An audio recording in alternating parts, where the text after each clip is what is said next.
6 points, 6 rebounds, 4 assists. Yeah, she's Darin got Jones, 3 steals too. To Tad. 8.7 rebounds. Miranda Murphy, 7 points, 5 rebounds. Even though some of these Wartburg players are off their scoring average right now, the overall look at the line has been pretty impressive. Erin Jones checks back into the game. She's going to get, called for another foul. She's using her arm and kind of putting it right up and underneath the face of Spence, and I think that's what the referee is telling her right now. Coach Amsbury arguing that it was a 50-50 battle that time, but Erin Jones having a tough time staying on the floor. She played a whole 10 seconds in that third quarter, gets back on the floor here in the fourth quarter and plays a whole 8 seconds. 4 fouls on Jones. Big part of their team gone, and their offense is clearly not as good with her on the floor.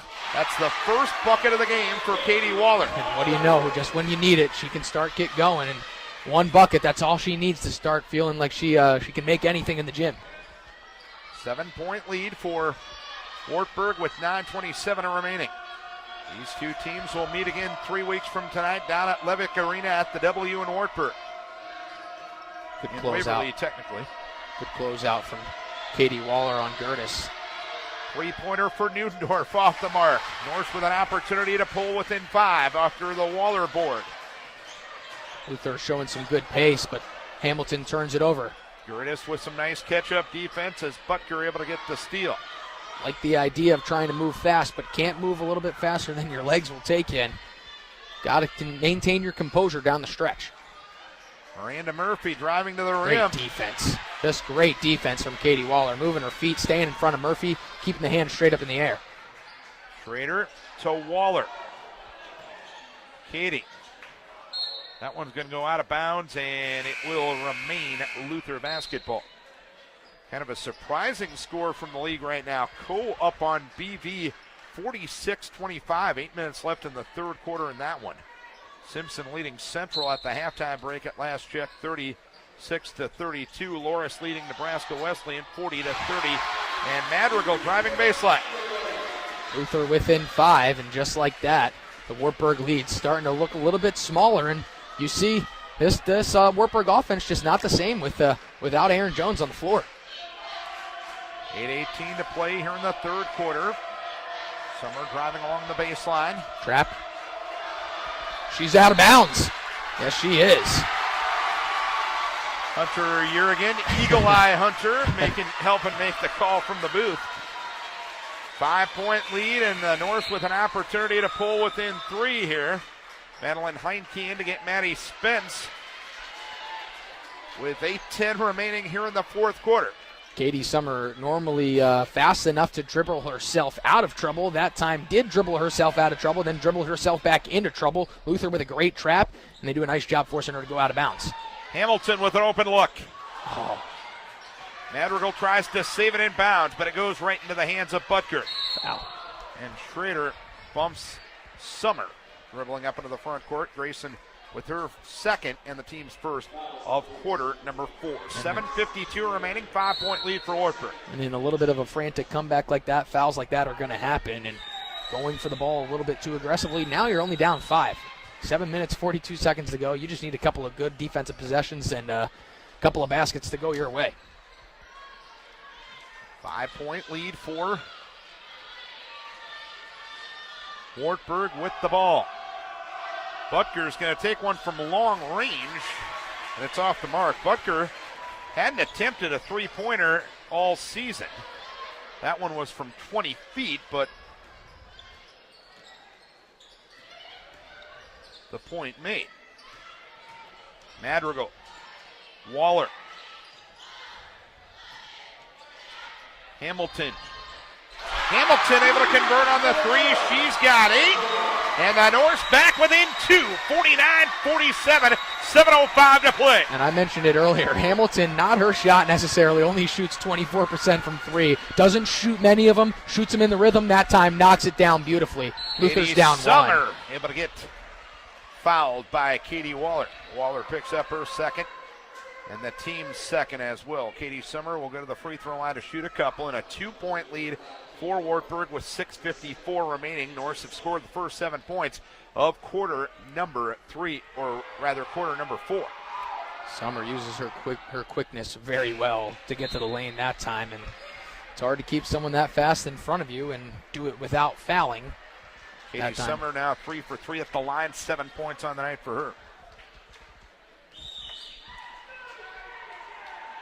50-47 with 6:54 remaining.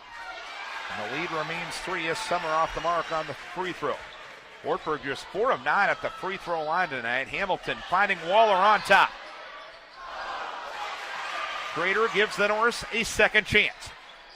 Luther's got to convert on these second chance opportunities down the stretch to keep themselves in striking distance of Wartburg. And a foul called on Wartburg. And the battle for position, second on the Knights here in quarter number 4. And Miranda Murphy will get her first personal. Credit Luther for continuing to keep themselves in this game mentally and never getting down too much. And Holtz called for the offensive foul. Luther will turn it over as Holtz called for her first and the team's third. Coach Bailey not liking the call, but whenever an offensive foul is called, 50% of the contingency is going to say yes. 50% is going to say no. Foul trouble situation. Stirring has 3 for Luther. She hasn't played much here in the second half. Erin Jones hasn't played much in the second half for Wartburg, having 4 fouls. 6:15 remaining. 3-point lead for the Knights. And Erin Jones will go to the free throw line after getting fouled by Heinke. Jones got an unintentional chop across the throat that time, but Jones appears to be okay. Jones had 6 points in the first quarter and has only had 2 points since that time. Erin is 0 for 1 at the free throw line and a 79% free throw shooter. Clearly a key part of their offense, Darin, and they just haven't been in rhythm without her out there. She gives them an opportunity to go in the high post and the low post. She's a little bit more versatile than Bucker, and they had to bring her in with the 4 fouls and only 6 minutes and 15 seconds to go, and she misses both free throws. Wartburg, a 78% shooting team, is 4 of 11 That's 5 at the line. Yeah, she's out. And Erin Jones is out of this ball game as Laura Hamilton attacks.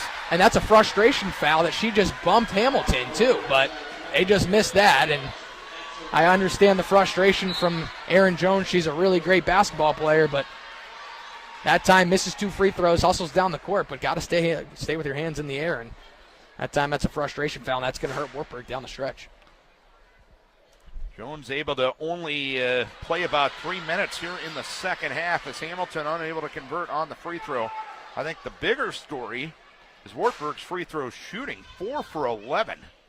In what is just a 2-point game now, and Wartburg, a team that shoots 78%, 6th best in the country. Not something you'd expect, and that's the type of recipe for disaster that would happen if you're going to end up losing games. Murphy, a 20-footer. Hamilton pulls it down, 6 minutes to play. Norse an opportunity to tie. Hamilton able to do so. And here's a steal from Schrader. A foul called on Katie Summer. Momentum on the side of Luther. 50-50 with 5:50 to play. I think there's a lot of nervous faces on the side of the Knights right now as it was looking pretty good coming into this coming into this fourth quarter. You were up 11 with just a couple of minutes to go in the third, and Luther cut it down to 9, and now Wartburg's going to need a timeout. Luther, giving him a lot of credit, sticking in it and keeping yourself mentally tough in order to come back against the number 8 team in the country. And once again, 4 of 11 from the free throw line. 30-second timeout asked for by Bob Amsbury. 50-50 the score with 5:50 remaining. Wartburg with 3 timeouts remaining. Luther with 4. Each team has committed 4 fouls here in the fourth quarter. And your possession arrow belongs to Luther. That's how we reset it with a 50-50 score. With 5:50 remaining, Wartburg is led by as many as 14 points. In fact, With 9 minutes to play in the third, Wartburg led 37-23 since that time, which is basically the last 13 minutes of game time. Wartburg has been outscored by Luther 27-13. Now Luther's got to try to make sure not to get ahead of themselves. Don't try to do too much with the basketball. Hamilton able to get it back. She gets it again. Third time. Henke. Loose ball controlled by Madrigal, and a foul on Miranda Murphy. Wow, and that puts Luther in the bonus with 5 minutes and 33 seconds to go. Now, Luther, on their next foul, will put Wartburg into the bonus, but that sends Madrigal to the foul line. Going to be a lot of free throws shot at the end of this game, Darin, and it could be the turning point of this game. Already basically has been, with Wartburg only shooting 4 of 11, and that one rattles in for the Madrigal and the Norse. Madrigal now into double figures with 10. Luther, by comparison, after a couple of free throws there from Madrigal, is 10 for 12 at the free throw line. And the defensive intensity has clicked up big time for the Norse, as Neuendorf's just able to get it across the timeline. 5:20 remaining. Wartburg trailing. They've been outscored 12-1 here in the fourth quarter. Katie Summer gets fouled by Anna Madrigal. Madrigal, personal number 3, team foul number 5. So at the 5:15 mark, Wartburg will go to the free throw line. Katie Summer, 3 of 4 at the line. We mentioned Wartburg just 4 for 11. Summer's been pretty steady, as you would expect. Yeah, and the thing that Summer really does well is she drives, but she's keeping her head up and looking for opportunities around the lane, and she makes a lot of good plays, and obviously has continued to do so tonight and has been nearly perfect from the line. Summer now with 9. We're tied at 52. Madrigal. Schrader. Neuendorf with the rebound. Defensive intensity must continue to remain the same for the rest of this game and try to do it without fouling, especially not fouling her. 4:48 remaining, and a long three-pointer up and good from Christy Summer, who now has 17 points and a 3-point lead for Luther or for Wartburg, and Luther's Hamilton will go to the line to shoot a couple. First off, you can't mention Wartburg tonight without mentioning Christy Summer. She's been their savior, 5 of 10 from three-point line. She's knocked down some huge ones, especially during Luther runs. That's another giant three-pointer, also from about 4 feet behind the arc, and she's got no nerve. She's knocking them down as you'd expect a senior to do. One thing to keep in mind, this is game number 17 of the season for Wartburg. They have had one game that has been decided by single digits, and that's their only loss of the season. Yeah, this is not something they're familiar with, and it's a close game down the stretch. Luther's been in a couple of them, have come out on top, but have also come out on the bottom of a couple of them as well. Luther had an 8-point win on Saturday against BV as Gertis off the mark on the three-pointer. Hamilton boards with 4:20 to play. Wartburg with a 1-point lead. Madrigal trying to change that. Spence fighting for the board. Loose ball out of bounds, and it's going to be Wartburg basketball. Just a good fight that time between a couple of players just diving, doing anything they can for their team, and the Knights will have possession with 4:13 to play. Luther face guarding Summer right now, trying to not let her touch the ball, and it's a good idea. She's really the facilitator for the offense, and Neuendorf doesn't look as comfortable bringing the ball up the floor. Luther 4-1 in games decided by single digits in Iowa Conference play thus far. 3:53 remaining, and Katie Summer gets fouled by Grayson Schrader. Grayson picks up her 3rd foul, and Katie Summer will go back to the free throw line. Yeah, and at some point you have to make her make the shot and not let her go to the free throw line where she's 5 of 6. Overall, Luther 5-1 in games decided by single digits this year. Wartburg has only had the one game decided by single digits. That was against Wash U in their holiday tournament on December 30th. Wash U ended up beating them by 3, 87-84. Summer gives Wartburg a 2-point lead with 3:52 remaining. And make it a 3-point lead now. Katie Summer just ice water in the veins. She's got 11. 3-point lead for Wartburg, 3:43 remaining. Hamilton. That probably should have been a jump ball, you would think. And it's going to be touched up for a lack of an over and back, and now the other official is going to call it an over and back. I think everybody was expecting it to be called an over and back. Katie Waller as well, as she kind of reluctantly picked the ball up. Maybe they are going to discuss whether the ball got deflected or not, and if it got deflected, then at the very least, Luther won't have a lot of time left on the shot clock if Luther is awarded possession. 3:28 remaining, 57-54. A 3-point lead for Wartburg. They had a 9-point lead heading into the fourth quarter. But Luther has outscored Wartburg 14-8 in this frame, and it's an over and back violation. And from this angle, I couldn't tell if it was the right call or not, but we're going to trust the officials. And being the fact that Katie Waller wasn't really hustling after it, I'd have to assume it was the correct call as well. Yeah, looked from my vantage point that they had got it right. So well, that's what you had your eyes closed, in all fairness. 3:22 remaining, 3-point lead for Wartburg. Katie Summer. Katie Summer all the way to the left block. Second time a charm for Katie Summer. Just hustle play right there. Yep. Nothing more to it. That's a good basketball player making a really tough play, and Spence didn't find her on the closeout. She got underneath her, picked up the ball, foul, and won. Katie Summer going to the line to try to make it a little bit tougher comeback for the Norse. 3:09 remaining. And Summer off the mark on the free throw. 5-point lead for Wartburg. They have scored 5 in a row over the last minute and a half.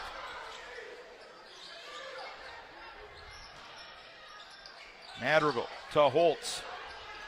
Off balance shot for Sarah. Fails to fall, and Butker gets the board for Wartburg. Yeah, Wartburg really needs a basket here if they want to try to extend their lead, put some pressure on Luther, and make things really difficult coming down the stretch now with just around 2.5 minutes left in the game. Curtis with 2.5 minutes remaining. Katie Summer around a Butker screen. Katie with the stop and go dribble. Hamilton blocked her. Katie got it back.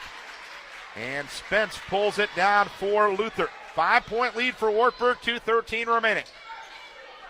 Waller for 3. Need it to go, and it does. You need it to go, and hasn't seen many go in, but a shooter is going to shoot no matter how many have gone in. And Katie Waller confidently steps up, knocks it down. You find yourself down 2 minutes to go. Need a good defensive possession here. 1:53 remaining. Christy Summer from long distance. No good. Norse with an opportunity to tie after the Madrigal board. No need to rush it here. Get yourself a good shot in the rhythm of the offense. Luther has outscored Wartburg 17-10 here in the fourth quarter. 1:33 remaining as Hamilton tries to create, and Neuendorf gets in the passing lane. 1:29 remaining. Heinke and Schrader in for Spence and Holtz. Gertis out. Christy Summer back in.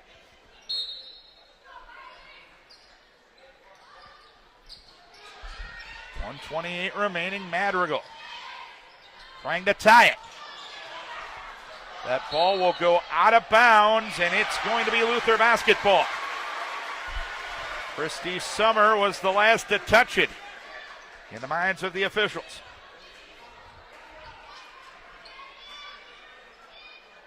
Wartburg has gone on an absolute cold streak here in these third and fourth quarters. Their shooting percentage down to 36. Schrader for 3, in and out, back in again! And the rims are rolling right now, and a lot of loud people in the Region Center right now, and for good reason, Darin. It did not look good in the late minutes of that third quarter. Luther stuck with it kept their heads and kept on pushing forward to try to get a win here, and they've got an opportunity with 1 minute and 16 seconds to go. Couple of stops on the defensive end the last couple of possessions, couple of three-pointers. Luther was down 59-54 with 3:09 remaining. Waller hits a three-pointer to make it 59-57 with 2:06 remaining, and then Grayson Schrader with the three-pointer with 1 minute 17 remaining. And Luther is up one. Again, Luther 5-1 in games decided by single digits. Wartburg has only played one, and they are 0-1. The Regent Center rocking here into court.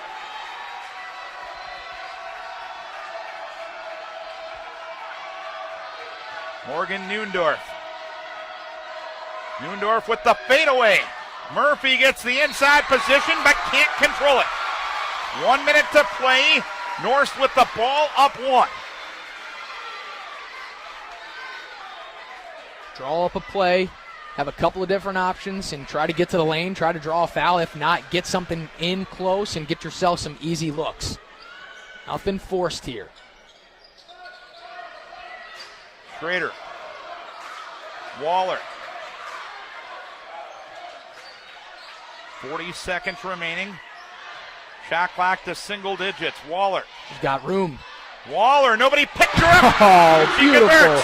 Beautiful move from Katie Waller. She split the double team and finishes off the glass with her right hand.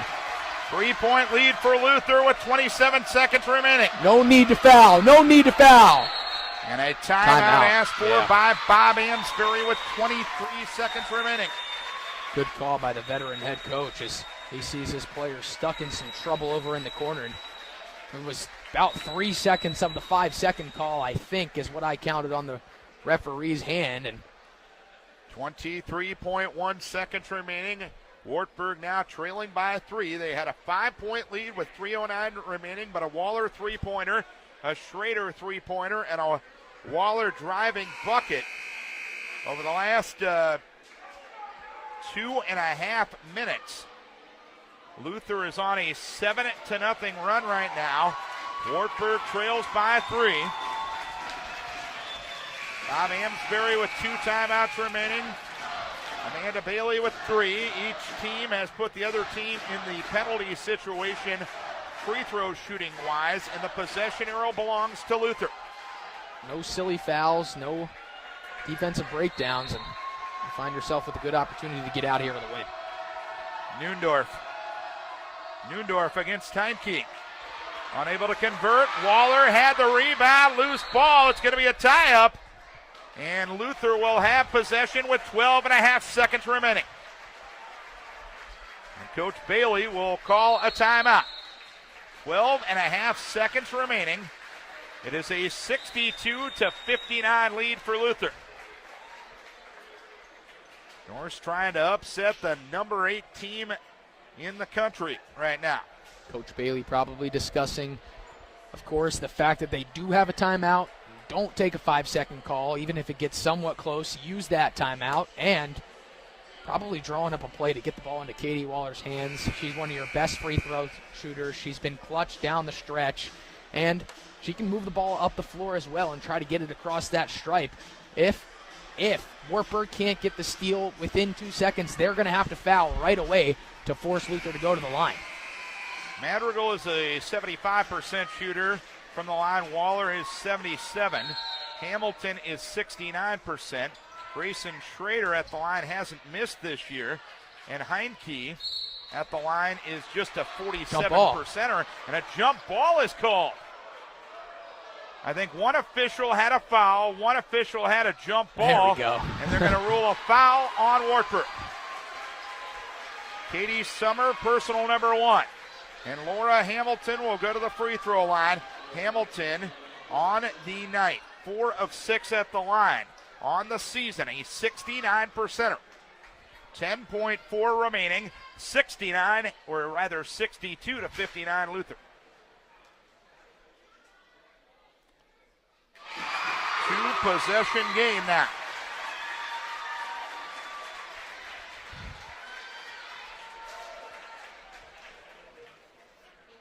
Hamilton has had a real good fourth quarter. And that's a freshman for you, knocking down two of the biggest free throws of the entire season with 10 seconds left in the game. And Coach Bailey's found a good one. Well, that's a young lady that played for a 5A state title and she's won been it there in before. Minnesota last year, so she's used to pressure situation. Hamilton 10 points here in the fourth quarter, 15 on the night. Only two players in double figures for the Norse, Hamilton and Madrigal. But Katie Waller had 2 points going into the fourth quarter, has 9 points now, 7 points here in quarter number 3. Or rather, quarter number 4, I should say. It's been fun enough. You might as well play another quarter, but would make for good basketball. It'd be entertainment, but a little hard on the tickers. I think so. I think so. Luther was down 9 going to the fourth quarter. Wartburg ended up having a 59-54 lead with 3:09 remaining, and that is the last time they have scored in this game. The Norse are currently on a 10-0 run. So Wartburg will inbound in their front court with 10.4 seconds remaining. Once again, no fouls, good defense, stay in your positions, and get yourself out of here. Katie Summer will drive to the basket. 6.4 seconds remaining. And a timeout asked for by Coach Bailey with 6.4 seconds remaining. Just to make sure that everyone's on the same page when it comes to the inbounds. That ends a string of over 3 minutes of Wartburg not scoring. Katie Summer with 15. Christy Summer with 17. Christy has been held to just 3 points here in the fourth quarter. Both teams defensively have done a pretty good job, as Wartburg only shooting 37%, Luther only shooting 35%, but if you're Wartburg, you got to look at that free throw stat, Hunter. I think you're looking at the free throw stat, and I think you're looking at the rebound stat as well. Luther's got 6 more offensive rebounds than you, and have turned those second chance opportunity points into some points, and it's helped for Luther. But as you said, free throws for a team that shoots 78% from the line, 50% just is never going to cut it. And Wartburg, a team that out rebounds other teams by 6. Getting out rebounded by 14 tonight, Darin. And that rebound margin was second best in the Iowa Conference coming in. 64-61, and a foul is going to be called before the ball got in bounds as Heinke was setting the screen. The foul will go against Christy Summer. It's probably one of the better things that could have happened for Wartburg if you're thinking about it. You send probably one of Luther's the lowest percentage shooter on the floor. Heinke just 9 of 19 at the free throw line this season, 47%, but she buries the first one. Didn't look like 47% on that one, Darin, and Heinke with another one to really put the icing on the cake. 2-possession game with 6 seconds remaining. And 4 points on the night for Heinke. And now Bob Amsbury will call a timeout. 66-61 Luther, 6.1 seconds remaining between Luther and an upset. One final in from league play already. Loras has defeated Nebraska Wesleyan 68-55.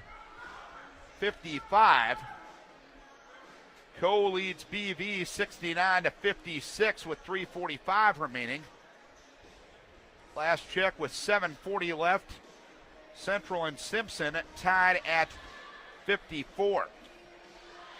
A win for Luther would even them up with Wartburg in the loss column on top of the Iowa Conference.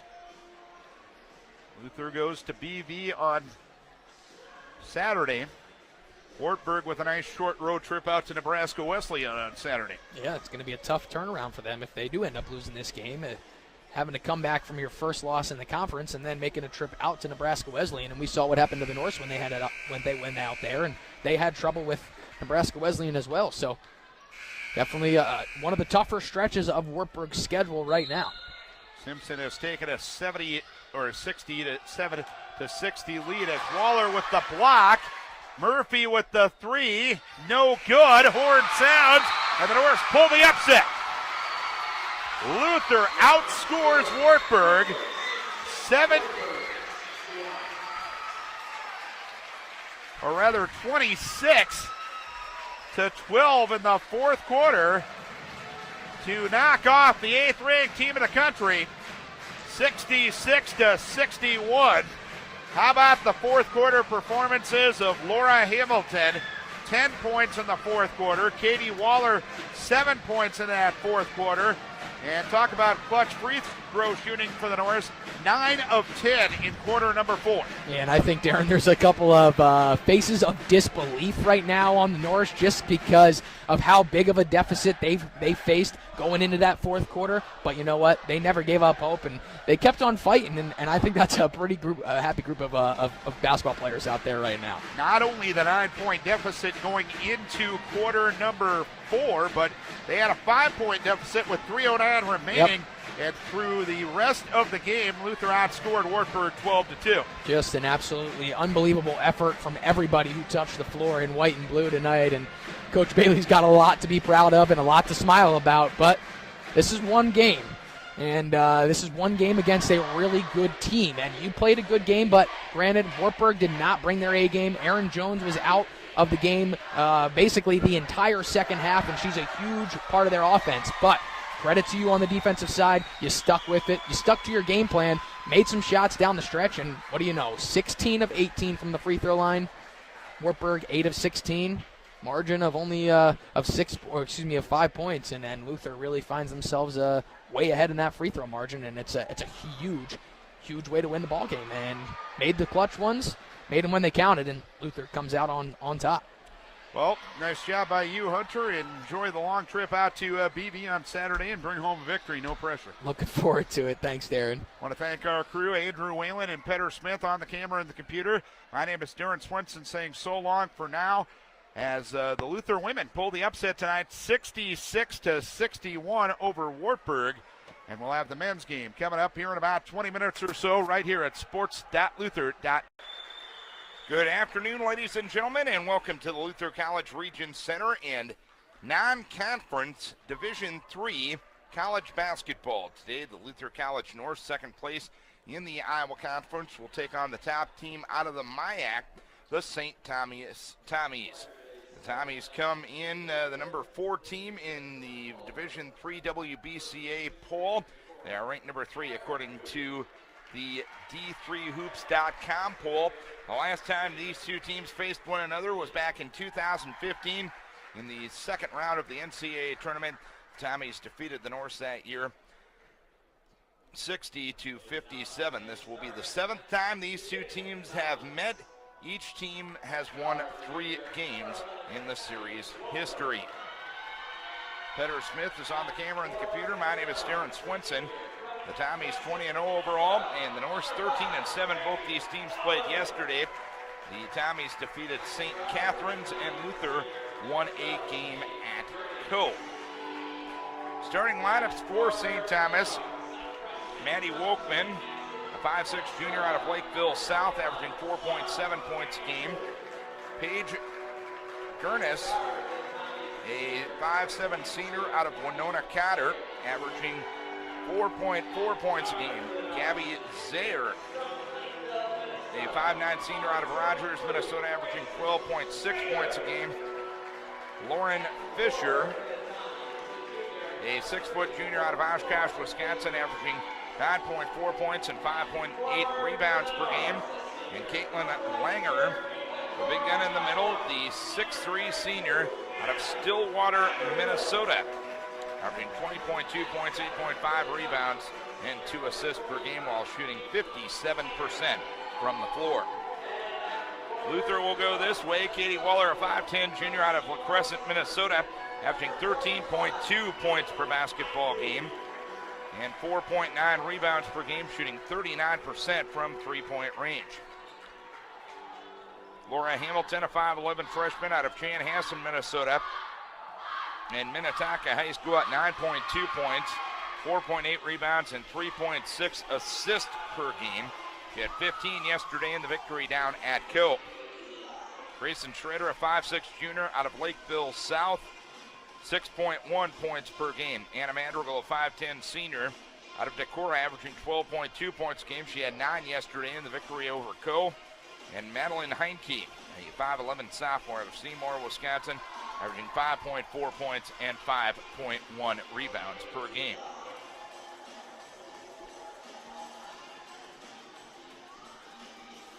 You see St. Thomas breaking the huddle of head coach Ruth Sin in her 12th season. Amanda Bailey, the head coach of the Norse, in her 6th season. About ready to get things underway. The tap will be between Langer and Heinke, and St. Thomas will have the first possession. Gurnis will run the show, and Luther coming out in a person-to-person defense. Gurnis around a screen to the left high post, stops, goes left corner, and Maddie Wolkman. Wolkman on the dribble between the circles to Gabby Zayer. Zayer driving to the high post left, drives all the way to the left block, puts up a left-hand runner, and it goes. Zayer gets the first olive out for St. Thomas, and it's 2-0 Tommies, 30 seconds into the contest. Madrigal on the right wing. Left of the circle to Katie Waller. Waller right side to Madrigal. Three-pointer up. Long. Rebound loose on the floor, taken by Schrader. Schrader tries to kick it out to a teammate. It's taken there by St. Thomas. It was Fisher who went to the floor to get it. Zayer on the left wing. Top of the key to Fisher. An open look at a three-pointer. It's off the front rim and pulled down by Katie Waller for the Norse. Waller up into the front court with the pass across the timeline to Laura Hamilton, and Hamilton is fouled. Touch foul called on Gabby Zayer will be the first foul of the game. We're 101 into the game. Tommy's leading by a 2-0 margin. Luther possession with Hamilton between the circles. Hamilton leaves it on the left side to Schrader, dribbles to the top of the key, right wing to Waller. Waller open at the free throw line, now stops right of the circle to Madrigal around a Heinke screen. Screen roll pass back to Heinke right of the lane, left of the circle to Schrader. Schrader right baseline to Madrigal. Madrigal travels with it. So a couple of turnovers and as many trips for Luther. And a minute 21 into the game. It is a 2-0 lead for the Tommies, ranked number 3 in the nation and undefeated. Gurnis passes on the far right wing to Zayer, guarded there by Schrader. Goes top of the key to Fisher. A three-pointer up, it's off the side of the rim. The ball will go out of bounds, and Luther will play it.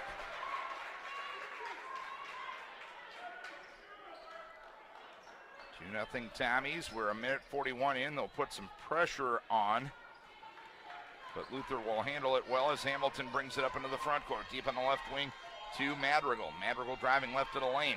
Left corner to Hamilton. Hamilton high on the left to Heinke. Heinke on the left wing to Schrader. Schrader around a screen, driving all the way to the block. Put up the runner. It was swatted away and taken down by Langer for St. Thomas. Langer left side to Wolkman. Wolkman up to the circle to Gurnis. Gurnis deep on the left wing to Wolkman.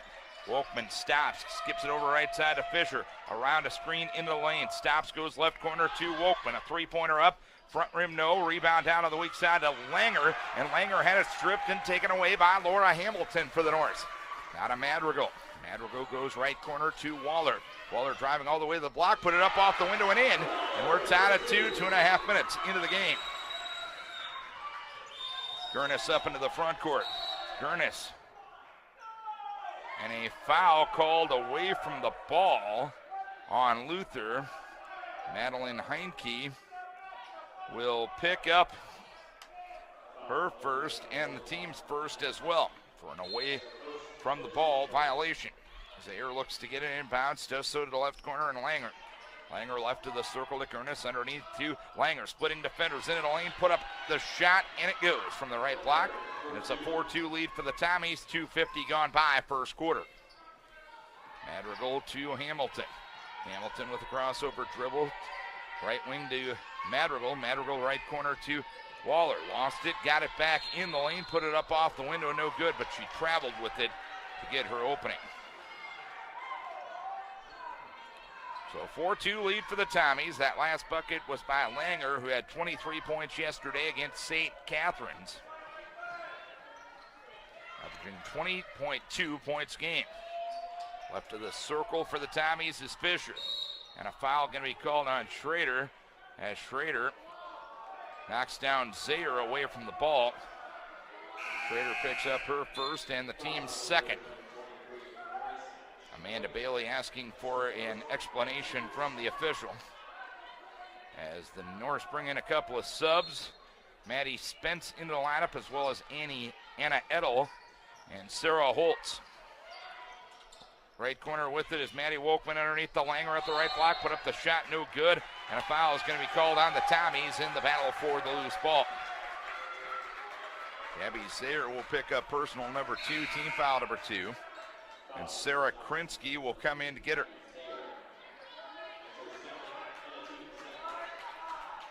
Against token pressure, the Norse will dribble it up, trailing 4-2.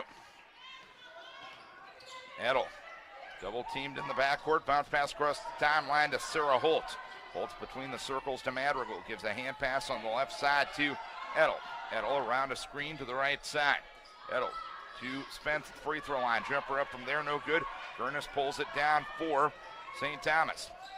Gurnis up into the front court, passes on the right wing to Wolkman. Wolkman at the free throw line, back between the circles to Krinsky. Krinsky right side to Gurnis, tried to get it to Langer, over her head, taken away by Madrigal for Luther. Madrigal up into the front court, top of the key to Hamilton. 4 minutes gone by, 4-2 Tommies. Madrigal deep on the left side, around a Spence screen to the top of the key, driving all the way to the right block. The runner is up off the window, no good. Rebound Spence, turnaround shot up and good. Spence gets the first bench points of the game, and we are tied at 4-2, or rather 4:20 into the game. Left side with it is Wolkman, a three-pointer up and good. Wolkman with her 22nd three-pointer of the season. And it's 7-4 St. Thomas. 5:25 to play first quarter. Hamilton left of the circle to Holtz. Holtz driving to the left block and traveled with it. Wolkman, who made that last three-pointer, the only player on the St. Thomas roster to play against Luther in the NCAA tournament game a couple of years ago. She played 8 minutes in that game and had 2 points. Luther applying some pressure. With it inbounds is Krinsky. Krinsky loops it across the timeline to the left wing, and Kaylee Brazel. Brazel in the left corner to Reinkoff. To Brazel left of the circle. Right of the circle to Fisher. Fisher on the right wing to Krinsky. Krinsky goes top of the key for a three-pointer by Reinkoff. No good. Rebound to the side. Krinsky takes it in front of the Luther bench, drives into the lane and travels with it. So both teams kind of look like they're playing their second game in less than 24 hours, which they are. But the reason you schedule a game like this at this point in the season, granted it's been rescheduled a couple of times. Here's Holtz right of the circle, three-pointer up, no good. Rebound knocked around and knocked out of bounds, and it will be St. Thomas basketball. The reason you schedule this game, bottom line, St. Thomas a regular in the NCAA tournament. And Luther was there a couple of years ago, and if you want to get back to the NCAA tournament, if you keep winning in the tournament, you have to play back-to-back games, so you might as well get used to it. Reinkoff, left of the circle. Right of the circle to Fisher. Fisher on the right wing to Krinsky. Krinsky right of the lane to Spalding. Spalding goes across the lane, misses the shot, but a foul is going to be called on Luther. So Hannah Spalding, a 74% free throw shooter, a sophomore out of Annandale, Minnesota, will shoot two. 7-4 Tommies, 4:22 to play here in the quarter as Spalding misses the first free throw. Second one coming. Spalding doesn't bounce the ball at all, put it up and left it short, and Holtz pulls it down for Luther. Hamilton brings it up into the front court left side. Anna Edel launches the tray off the side of the rim. Rebound fought for, taken by Maddie Spence. Left corner to Edel, left of the circle to Holtz. Holtz is passed towards Waller, deflected out of bounds by Fisher. So the Norse will play it on the right near sideline. 4:06 remaining here in the first quarter. A 7-4 lead for St. Thomas, the number 3 team in the nation, undefeated on the season. Right of the circle with it is Anna Edel, around a screen to the top of the key. Leaves it right of the circle to Waller. Steps back to a three-pointer. It's off the back iron. Rebound deflected, taken by Reinkoff for the Tommies. Reinkoff in the backcourt, being harassed by St.Olaf. She dribbles across the timeline. Lost it, got it back. Leaves it right of the circle to Krinsky. Underneath at the right block to Spalding. Tries the up and under move on Heinke. Put up the shot, no good. Got it back, put it up way too strong. Spalding will try a third time. It's up and good. Spalding with the first bench points for the Tommies, and it's 9-4 St. Thomas. 3:23 to play here in the first quarter. On the left side with it is Waller. Waller dribbles to the top of the key, takes a 20-footer, no good, and an illegal screen is going to be called on Madeline Heinke to free her up. Madeline will pick up her first and the team's third. So both teams with a good amount of turnovers thus far. That's actually the team's fourth foul. Luther already with 5 turnovers and St. Thomas with 3. But St. Thomas has been unable to convert on any of the Norse turnovers. Norse with 4 points off turnovers thus far.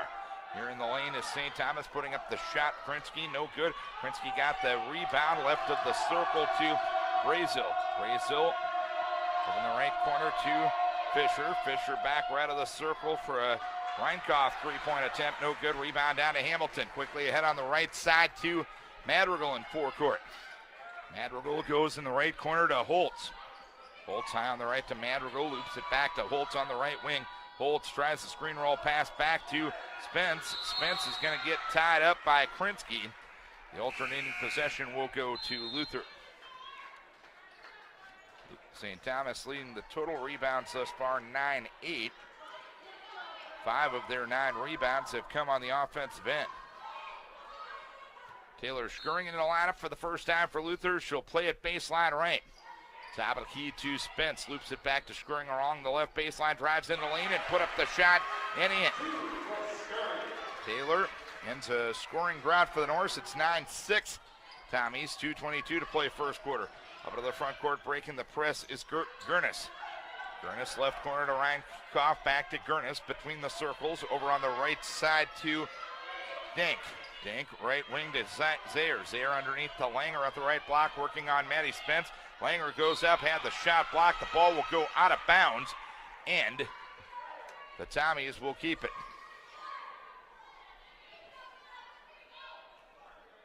Playing it baseline right will be Zayer.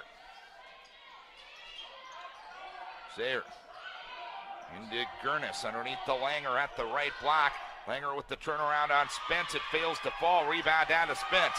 Outlet right to Madrigal. Loops it ahead to Holtz across the timeline. Right corner to Waller. Waller, top of the key to Madrigal. Three-pointer up. Back iron, no. The board comes down to Dink for St. Thomas. Now to Gurnis. Gurnis underneath the left block to Langer. Turnaround shot up and good. Gurnis with 4. And it's an 11-6 lead for St. Thomas. And Maddie Spence has been injured on the play. Something must have happened away from the play. And head athletic trainer here at Luther, Brian Solberg, will assess the situation as well as a student trainer. Hope for the best for her. 11-6 the score. Luther ball trailing by 5 minutes and a half to play first quarter. Madrigal with the basketball, loops it underneath to Heinke at the block, turnaround shot, no good. Langer the board, quickly ahead to Gurnis. Gurnis up the right side of the floor. Gurnis stops the free throw line, right of the circle to Dink. Dink to Woko underneath the Langer, put it up from the right block, no good. Rebound pulled down by Waller. Waller picks up her dribble in the backcourt. Out of Heinke, passes across the timeline to Madrigal. We hit the 1 minute mark of the first quarter. It's 11-6 St. Thomas. Skirring, top of the key, three-pointer, buries it. Taylor Skirring with 5 off the bench for Luther. It's 11-9 Tommies. 50 seconds to play first quarter. Up into the front court comes the Tommies. Right wing with it is Zayer, a three-pointer up and good. Zayer with her 37th three-pointer of the season. She's got 5, and it's 14-9 Tommies. 35 seconds to play first quarter. Skirring with the basketball between the circles, passes on the near right wing to Waller, had it knocked away, got it back, dribbles into the lane, now stops, has it knocked away. It ends up in a tie-up between her and Gurnis. The alternating possession will go to St. Thomas. So Luther turns it over yet again. It's going to be 6 turnovers here in the first quarter for Luther. Luther, a team that turns it over 17 times a game. So they're ahead of that pace right now. As St. Thomas with the ball in the lead, 15 seconds to play first quarter. Gurnis around a lane or screen drives into the lane, now stops. Goes left of the circle to Woko in the left corner, and Zayer. Zayer dribbles to the free throw line, now stops, and an illegal screen is going to be called on Langer. Langer will pick up personal number 2, team foul number 4. Correction, that's personal number 1. 4 seconds left in the quarter. Madrigal up into the front court. Madrigal to Hamilton, deep three-pointer, no good. And that is the way the first quarter will end. The Tommies will go off leading after 1 quarter by a count of 14-9 at St. Thomas. LC Decora and sports.luther.edu. Filani on the audio end of things helping us out. Kayla Michaels, our executive producer of the video stream this afternoon. Darin Swenson and Hunter Urigan on a homecoming Saturday here at Carlson Stadium as we get you set for the Norse and Nebraska Wesleyan. Third ever meeting between these two schools. They met twice back in the early 90s when Bob Naslin was still the head football coach here, and both those meetings took place in the Unidome in Cedar Falls. Luther and Nebraska Wesleyan split those 2 meetings. This is the first time they will meet as conference opponents today. Cooper Nelson and Damon Stroop will be back deep to field the kick of Kramer Rath. Rath with 8 touchbacks thus far this year. He was a second-team all-conference performer a year ago in their previous league, and Rath has done a good job in the kicking game. He has already made 7 field goals in the first 4 weeks of the season. Yeah, and 1 from 35 yards. He's definitely, Coach Hafner alluded to it, he's definitely a threat for Nebraska Wesleyan, and to have a guy like that can really make you a little bit more comfortable when you're not necessarily in the red zone. Rath will kick off from right to left, awaiting the okay from the referee Joel Oswald. Again, Nelson and Stroop, the men back deep. Stroop averaging 19.9 a return. Cooper Nelson averaging 21.2 a return. Rath retreats to the 26-yard line, has the okay from the official. We're about ready to go here on a homecoming Saturday at Carlson Stadium. Rath's kick is on the ground. It skips at the 32, goes down to Stroop, who bobbles and picks it up at the 12 to the 15 to the 20, near side 25, 30, Damon to the 35, the 40, and brought down. At the 40-yard line, the tackle for Nebraska Wesleyan will go to Mitch Pancast, but it's a first down and 10 in good field position for the Norse, thanks to the special teams. Yeah, and Darin, we've been talking about special teams all season long. Coach Hafner mentioned a change in the special teams earlier in the pregame, but special teams has been very good this year, and to continue to be good will make things a lot easier for Luther, and now starting at their own 40, good field position. At that left tackle position is Andy Johnson today, and the left guard position is Kyle Prudhomme. So a couple of changes along the offensive line for Luther. Sam Schultz, Jacob Brunner, and James Osley on the center to the right side. They give us to Christian Moore off the left side, and he'll hammer off left guard to get to the 45-yard line. Tyler Sorensen, one of the leading tacklers on the Nebraska Wesleyan squad, brings him down at the 46. It's a gain of 6 yards. Yeah, and Darin, that's a run right to that left side, first play of the game, and showing some confidence in the 2 young offensive linemen in the junior Prudhomme and the freshman Thompson. So second down and 4 it'll be from the 46-yard line. North's going to be without Trevor Joyner today. Injured his knee last week, and Sam Scheit also didn't play last week, and he is out for the season. Bryce Pierce to the right side, Montgomery to the left, slot back right, Redmond, slot back left is Nelson.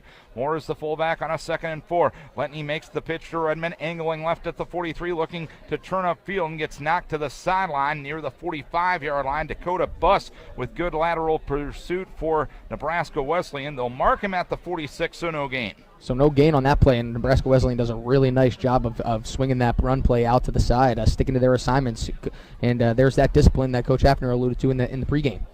3rd and 4 from the 46. Nebraska Wesleyan gives up 49% on third downs.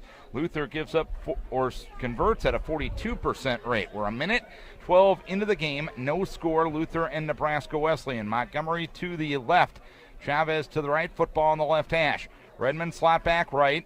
Nelson slot back left, and Moore is the fullback. The pitch goes to Nelson, right side, gets a block, turns upfield. He runs to the 50 and gets tripped up. Inside Nebraska Wesleyan territory at the 47-yard line. Grant Bednar, the man that brought him down. Good team play for a gain of 7 and a first down. Yeah, and it's Redmond putting a great block on Riley Shoemaker, the defensive back for Nebraska Wesleyan, and he just springs Cooper Nelson for a nice gain to the right side on the pitch. 1st and 10 at the Nebraska Wesleyan 47-yard line. The North shuffle personnel.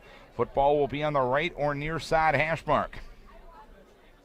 Letney sends Montgomery to the left side, or rather to the right side.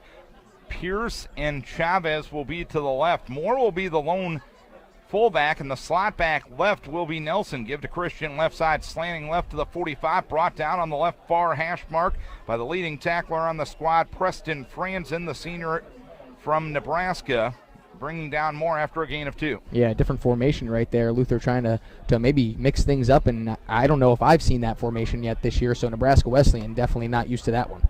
2nd and 8 from the 45-yard line. 2.5 minutes into the game, no score. Nebraska Wesleyan won the toss and deferred their choice, so Luther's on the initial drive of the game. Football left hash. Montgomery to the left, Chavez to the right. Slot back right, Redmond. Slot back left is Nelson. Moore is the fullback.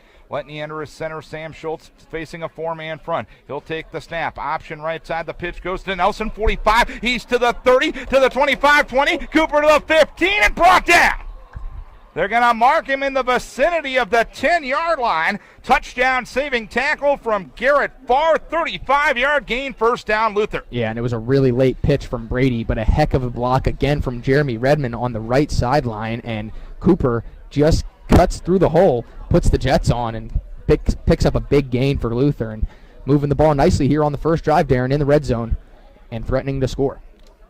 Longest run of the season there for Nelson. 1st and goal inside the 10. To the left, Montgomery. Slot back left is Nelson. Slot back right is Redmond, and Moore the fullback. Letney option left side makes the pitch for Redmond. Tries to circle around. A defender lost his footing a bit, regained it, and gets knocked out of bounds around the 7-yard line. They'll mark him actually closer to the 5-yard line. Dakota Buss on lateral pursuit for Nebraska Wesleyan after a gain of 5. Yeah, great gain on first down. Continuously moving the ball for Luther, and no negative plays, which we know can really be a killer for this option offense. That time Jeremy gets rewarded for blocking on those 2 previous plays and gives the coaching staff something to work with. 2nd and goal at the 5-yard line, left hash. Chavez to the left side. Slot back left is Nelson. Slot back right is Redmond. Foundis the tight end, right side of the line. The fullback is Christian Moore. Letney under center, takes the snap, keeps it on the option right side, gets to the end zone, touchdown. All right. Brady Letney, his 3rd rushing touchdown of the season, and 3 minutes and 53 seconds into this one, the Norse take the lead. Yeah, and Darin, just having a quarterback like Brady, it just makes it so tough to stop you in the red zone, especially from 5 yards out. You really just give yourself an extra blocker, and when Christian Moore's your extra blocker, he tends to make a pretty big hole, and Brady normally finds the hole down in the red zone and adds another touchdown, and that's a perfect drive for Luther to start the game. Now they got a chance to go up 7-0. Christian Moore is the snapper. Ian Kirkendall is the holder for Corey Worth's PAT attempt. Corey is 8 for 8 on the PATs this season. High snap glove very well by Ian Kirkendall, and the kick is up, and it is good. Corey Worth 9 for 9 on the PATs. 11:07 to play, quarter number 1. The Norse get on the board first on the Brady Letney touchdown run. It all started with a good return on special teams and a couple of big plays. Nelson, the 35-yard run, the biggest play of the drive there. And Darin, we talked about how good the defense was last week. It's such a crucial thing for the offense to come out on the first drive, put together a great drive, and not only put points on the board, but get 7 on the board, and now the defense goes out there with a lead and some confidence, knowing that their offense can move the ball on the Prairie Wolves. Not only was that a season-long run for Cooper Nelson, it was a career-long run as he had a 31-yarder down at Grinnell last week. Senior homecoming, last year, homecoming only makes sense for Cooper to go out in style. Corey Worth will kick off from left to right to restart the ball game. Back deep for Nebraska Wesleyan, Joel Weedle, averaging 26.6 a return. He will be on the far side, and I believe it's Arlie Myers on the near side, if I'm not mistaken. Worth will kick off from right to left to restart or left to right to restart the ball game, and his football will be on the right near side hash mark. Worth has the okay from the referee, Joel Oswald. Here is the approach and the kick. Comes down to the near side. This is Jack Cobb at the 15. He's to the 20, 25, 30, opening to the 35. He's to the 40, and Corey Worth rides him out to the sideline at the 40-yard line. That was actually Mitch Pancast on the return that time. A return of 25, so first down and 10 for Nebraska Wesleyan as they perform on the special teams just like Luther did on the initial kick return of the game. Yeah, the Prairie Wolves will start of their own 40 just like Luther did, and good field position. Now it's in the hands of Luther's defense to try and hold them here. Ben Green, the quarterback, 6'6", 240, a senior from Elkhorn, Nebraska, 2-year starter for the Prairie Wolves. Receivers left and right. Darner will be split to the left side. Ryan Schneider off to the right side. It'll be a pistol set in the backfield with Wheel dotting the tandem. High snap to Green.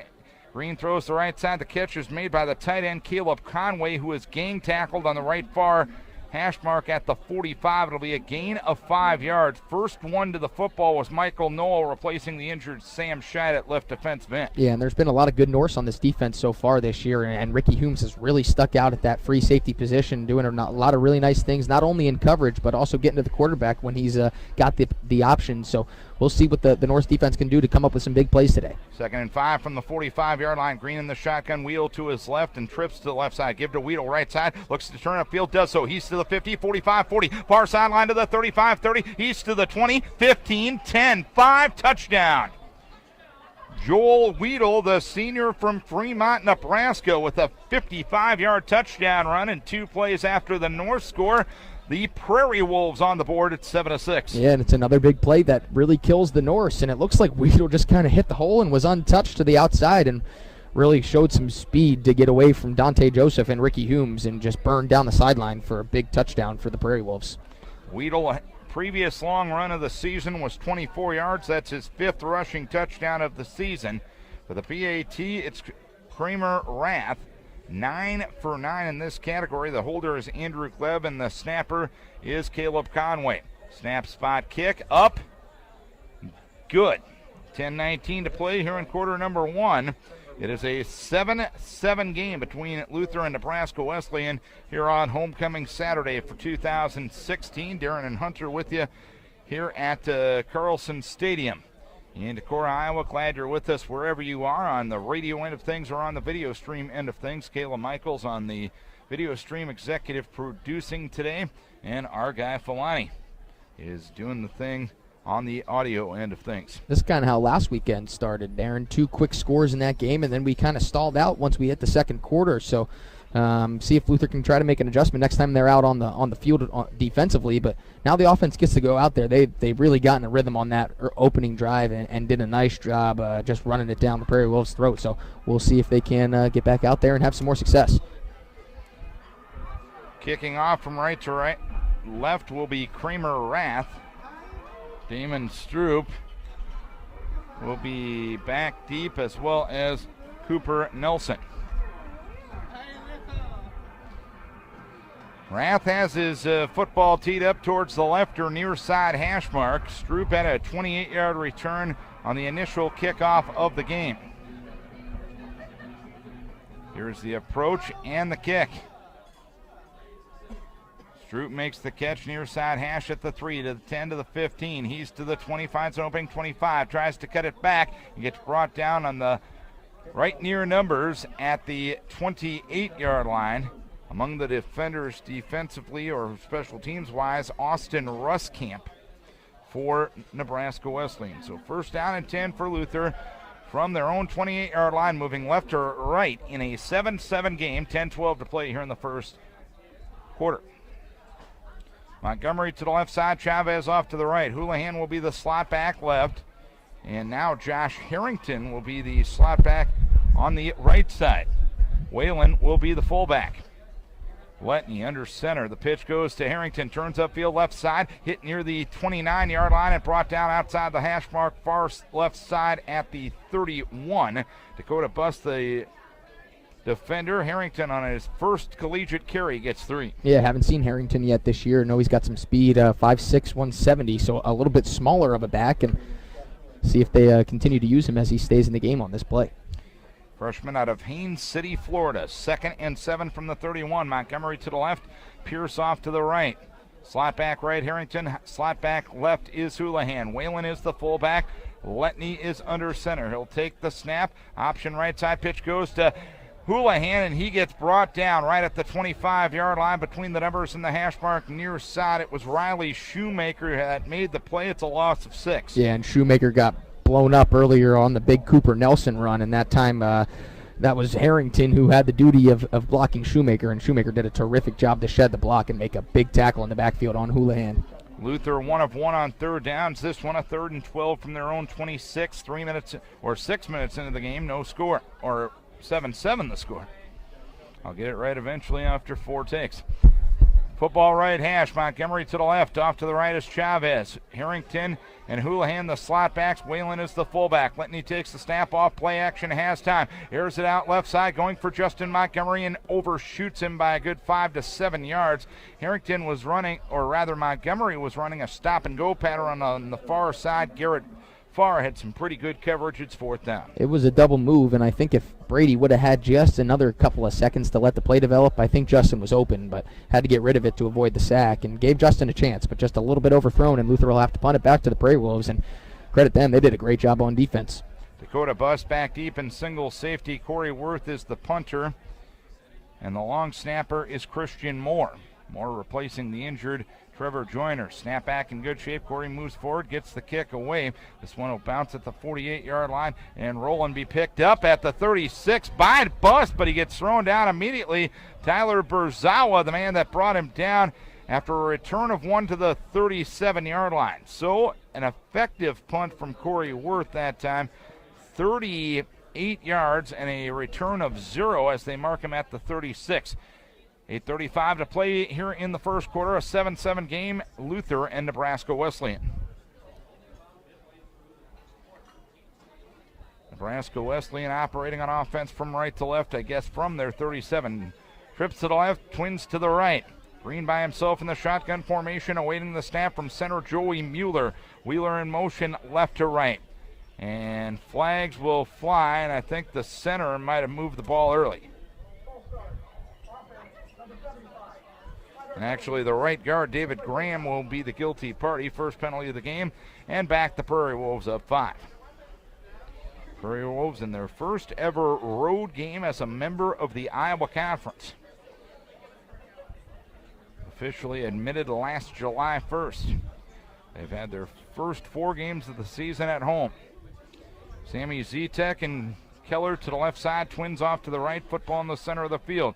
Green in the shotgun, Weedle to his right, and the Norse might have given the 5 yards back as Green has a free play, dump right, catch made by Pancast, and he is hammered down by Dante Joseph. There's a flag down on the far side as well, so 2 flags going on. We'll see what's happening here. Joel Oswald will tell us. Offside against Luther.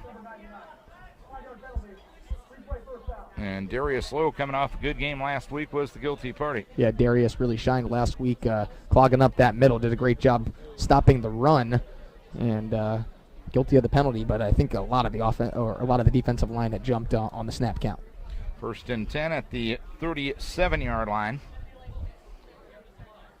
Green takes the snap, pitch goes to Weedle, right side, looks for an opening, finds one to the 40, hit there by Ricky Humes, brought down outside the numbers. Far side in front of the Nebraska Wesleyan bench at the 44. Dante Joseph helping out on the stop. It's a gain of 7 yards. Yeah, and that time Nebraska Wesleyan does this type of quick huddle where they get the play in the huddle and they sprint up to the line and they get the play off within a matter of about 5 seconds, and Luther definitely caught off guard by it, and nice pickup on first down for Nebraska Wesleyan. 2nd and 3 from the 44. 2 receivers left, 2 receivers right. Green in the gun, Weedle to his right, football rider, far side hash. Green takes the snap, give to Weedle, runs the left side, hit by Olerud, and down he goes at the 45-yard line, but the Norse might have jumped into the neutral zone once again as flags fly. Joel Weedle, the senior out of Fremont, Nebraska. And the encroachment penalty against Luther, actually an offside penalty against Luther, will result in a Prairie Wolf first down from their own 49-yard line. We're approaching the halfway point of quarter number 1, 7-7 game. Brady Letney, a 5-yard touchdown run for Luther, and Joel Weedle, a 55-yard touchdown run for Nebraska Wesleyan. 2 receivers left. Conway, the tight end, right side of the line. I formation in the backfield with Green under center. This time the Norse jump again. Chavez was offside. Give to Weedle right side. Spins his way forward inside the 50 to the 49-yard line. Weedle gets 2, but they'll get 5. As Chavez jumped into the neutral zone, you got to respect the guys wanting to make a play, but you got to be more disciplined than that. Yeah, that can't happen 2 plays in a row. That really can't happen 2 times in a game. And I think that's got to, Chavez is coming off the field here right now, and he's gonna get talked to, but he'll fix that mistake. And Jacob Leafs will be in at the defensive end position. 1st and 5 from the 44. Receivers left and right, I formation.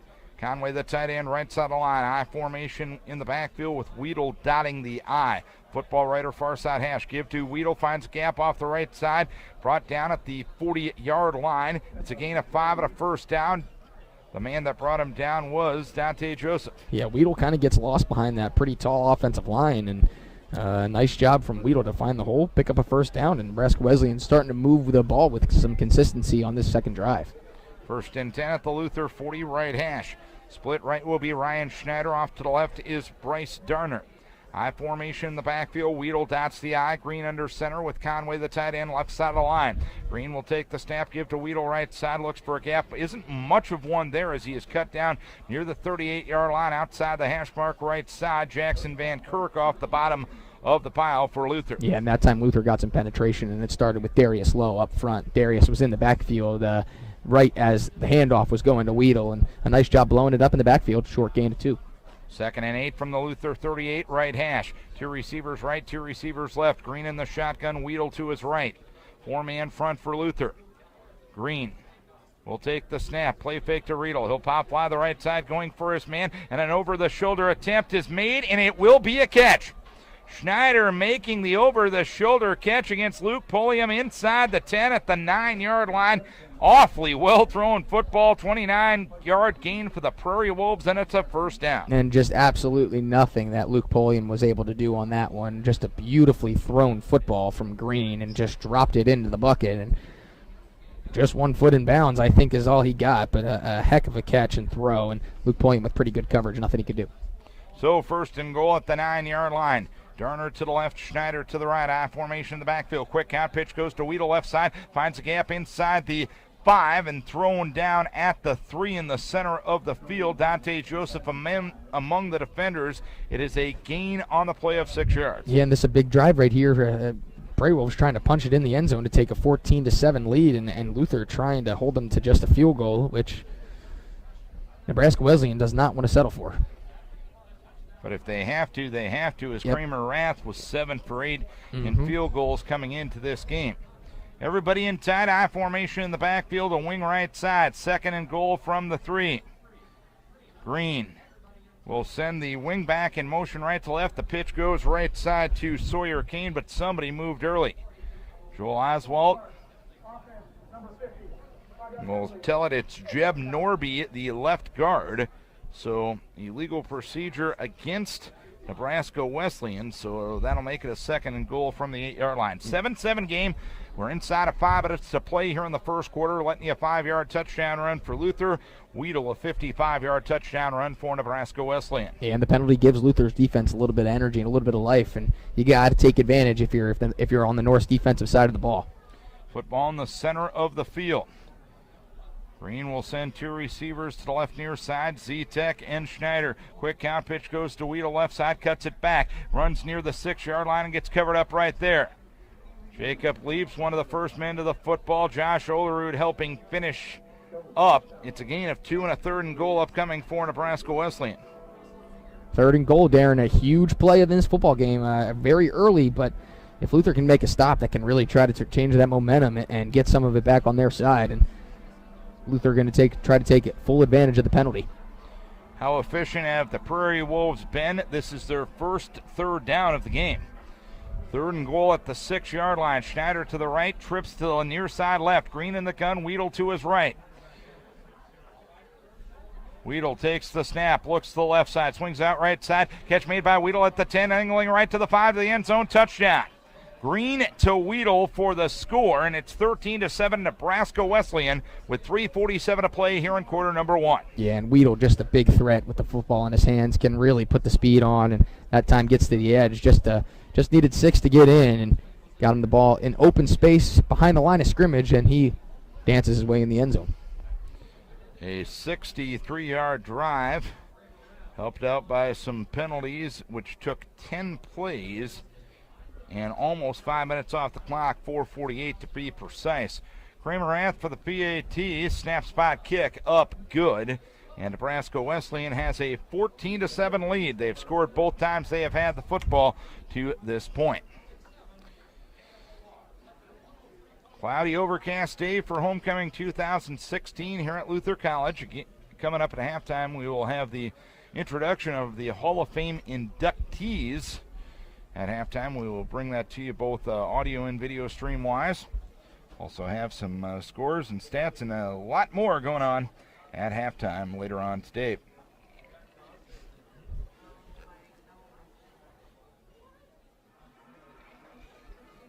Kramer Rath will kick off from right to left to restart the ball game. The Luther defense gave up a total of 21 points in that 30-17 loss last week.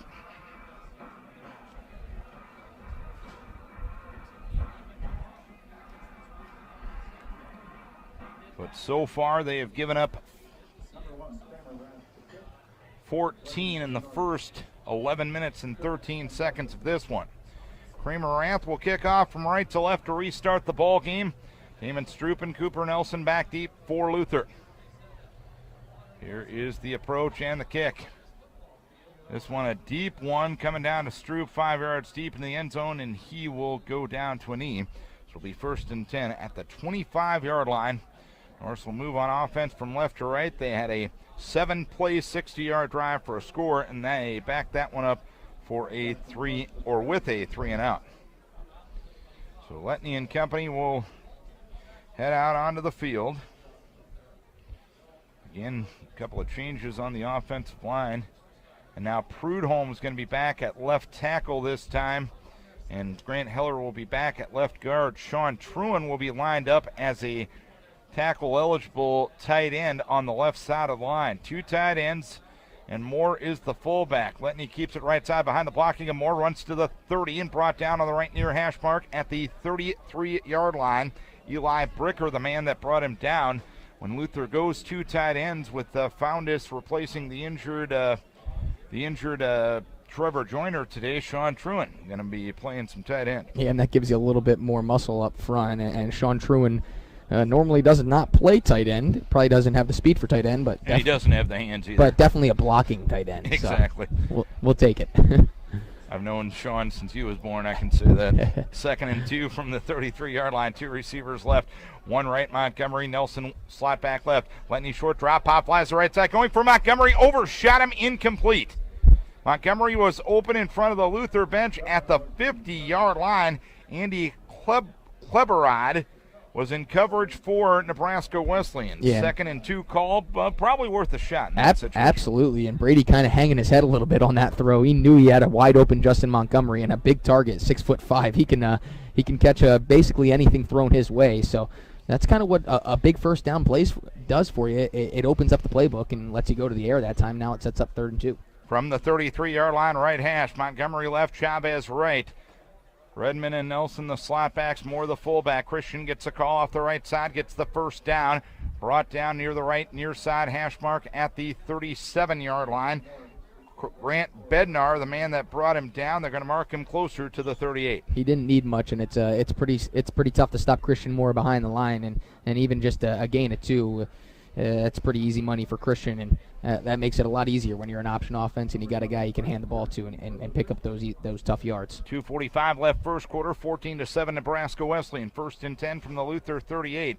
Right hash, Pierce right, Montgomery left, Redmond and Nelson the slot backs. Moore is the fullback. Letney takes the snap, option right side, makes the pitch to Nelson, but the pitch wasn't handled by Nelson. He ends up dropping the ball, and Riley Shoemaker recovers it at the Luther 33.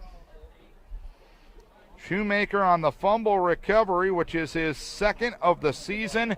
The Norse turn it over, and Nebraska Wesleyan with a golden opportunity starting deep in Luther territory. Yeah, and you got to hold on to the football, but it took a terrible bounce for Luther, and right off of Cooper's hands or maybe his chest plate and right into the hands of Shoemaker, and not really much you can do about it. Tough break for Luther, but if you're the defense, you're in a tough position. You got to stick up. 2:30 left first quarter, 14-7 Prairie Wolves. 1st and 10 from the Luther 33-yard line. Green takes a high snap, gives to Weedle right side, runs to the 30, lunges ahead to the 25-yard line, brought down in the center of the field by Tim Osby, a gain of 8. Weedle averaging over 100 yards a game this season for Nebraska Wesleyan coming in. It was an honorable mention all-conference performer in the GPAC a year ago. 2nd and 2 from the Luther 25-yard line. 2-minute mark first quarter. 14-7 Prairie Wolves as they try to convert off the turnover. Split to the right side is Skylar Werger. Everybody else in tight. 2 tight ends on the line of scrimmage. Weedle dots the I in the backfield. Green takes the snap, play action fake. Has time, fires over the middle. Incomplete. Incidental contact ruled between Skylar Werger and Luke Pulliam near the 5. It's 3rd down. Yeah, and it's good coverage by Pulliam again. He's also had a very good year over at that cornerback position. Luke played since he's a freshman here at Luther and been a very good Norse defender. So 3rd and 2 from the Luther 25-yard line. Nebraska Wesleyan 1 of 1 on 3rd downs on the season. They're 42%. The Norse defense giving up 41%. 2 receivers right, 2 receivers left. Weedle in the gun, or Green in the gun. Weedle to his right. Green will take the snap, give to Weedle left side. 1st down and more, carrying a tackler inside the 20, brought down at the 18-yard line. Osby and Michael Knoll combine on the stop. It's a gain of 6 and a 1st down for the Prairie Wolves. And the Norse continue to not be able to figure out the snap count right now. Guys jumping off sides and then having to quickly jump back off sides gives you no real momentum to start when the ball actually does get snapped. And that time, another big run and just picking up yards in chunks right now for Nebraska Wesleyan, Joel Weedle.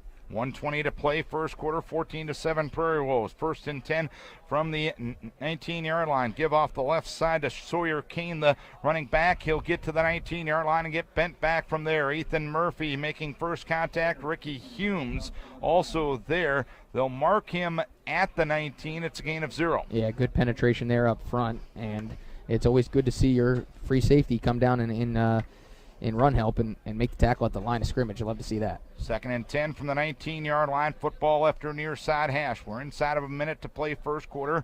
Prairie Wolves leading 14-7. 3 receivers to the right side. Green in the shotgun. Weedle to his right. Tight end left is Braxton Tejas. Green directing traffic, awaiting the snap. He'll take it. He'll give to Weedle, trying to sweep the left side, looking to turn upfield. Hits near the line of scrimmage and dragged down at the 18-yard line. Ethan Murphy there for the Norse as he was brought down on the left near numbers. It's a gain of a yard, 3rd and 9 upcoming. Yeah, and Murphy coming from the left side of the defensive line to come over and make the tackle as Weedle tried to string it out, and there was nothing there, and Murphy leveled him to the ground. 3rd and 9 from the 10-yard or from the 18-yard line. And that will be the final play of quarter number 1. Norse got the initial score of the game on a Brady Letney 5-yard touchdown run to go up 7-0 with 11:07 to play here in the first quarter. 2 plays later, it was a Joel Weedle 55-yard touchdown run. And it was 7-7 at that time. Norse went 3 and out. And then it was a 63-yard 10-play drive in which Green and Weedle connected for a 6-yard score. And that made it 14-7. The Norse turned it over on their next possession, and Nebraska Wesleyan trying to take advantage of that at this time. Wesleyan 18 trips in the red zone, 8 touchdowns, 7 field goals this year. Luther's defense with only 1 stop in the red zone. They've given up 11 touchdowns and 1 field goal. So that's the story thus far. Nebraska Wesleyan. We're in the 9th inning. Top of the order due for the Dutch. Sarah Tallman is 2 for 4 on the day to face Samantha Brotland for the first time in this game. She'll foul it away, no balls and 1 strike. Grounded to second in the first. Into a forced play in the second. Singled and scored in the 5th. Knocked in a run, tied the game in the 6th inning with the single. An infield single where she just hustled it out with 2 outs. Both runs for the Dutch have come with 2 outs. 1 ball, 1 strike from Brotland. Pitch outside. 2 balls and 1 strike. Bagby and Wilson to follow. That one caught the corner, 2-2.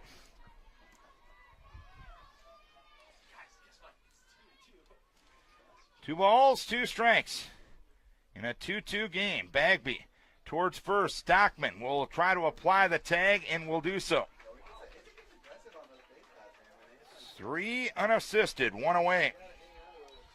Tallman retired for the first time since the 2nd inning.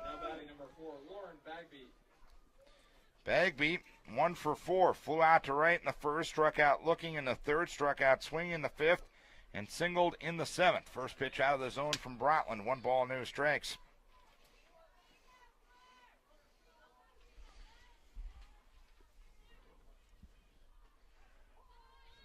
One ball, 1 strike. Luther 1-1 in extra innings this year. A loss to Trine on spring break on March 18th. And a win on this diamond over UW River Falls on April 9th. Ground ball towards second, picked up there by Victoria. And on to first base to retire Bagby. 2 up, 2 down in the 9th inning. It was only the 3rd time in 9 frames that the first 2 batters have been retired in an inning.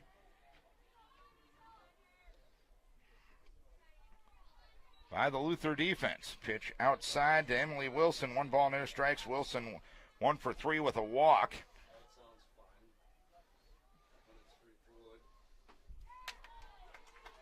One ball, 1 strike. Luther will have 9, 1 and 2 due. Harris, Burrows, and Nelson. 1-1. Low. 2 balls, 1 strike. The Dutch got an extra inning win just last Saturday against Nebraska Wesleyan. As the pitch goes high, it's 3-1.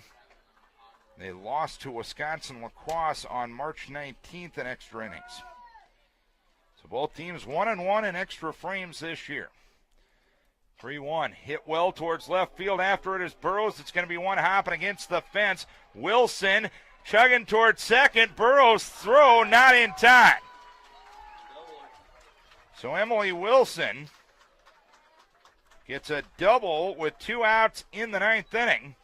She was almost thrown out by her former high school teammate Ashley Burrows, and it'll be a pinch runner out at second base for Wilson. Taylor Sohn, senior from Cedar Rapids, Kennedy. And the batter will be Carly Olson. And Olson, on the day, 1 for 4, did reach on an error back in the 3rd. Lined out to 3rd in the 1st, popped to 1st in the 5th, and singled to center in the 7th. Go ahead run at second with 2 down in the inning. The Dutch have only, in fact, they have not been retired in order all day. Olson looks at a strike, 0-1. 2-2 game. Both these teams 1-1 in extra innings this year. This is the longest game that either of these teams have played. 0-1. Foul ball. And it's no balls and 2 strikes.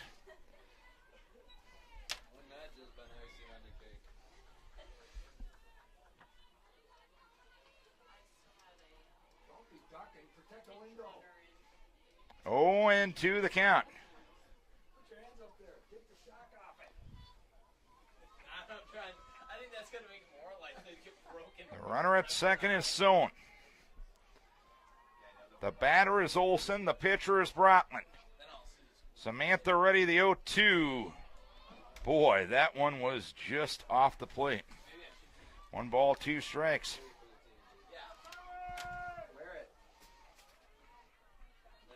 2-2 game in the 9th. 1-2. Inside again. Didn't miss by much again, and it's 2-2.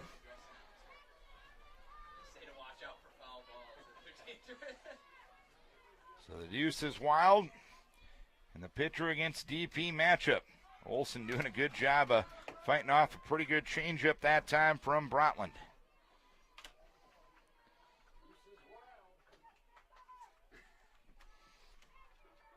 Two balls, 2 strikes to count. Brotland ready, the 2-2.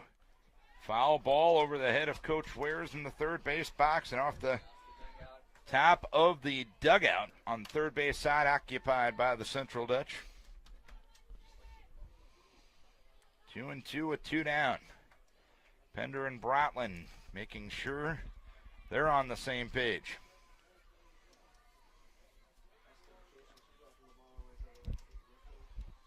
2 ground outs retired the first 2 batters in this frame. Then Wilson doubled and Sohn ran for her.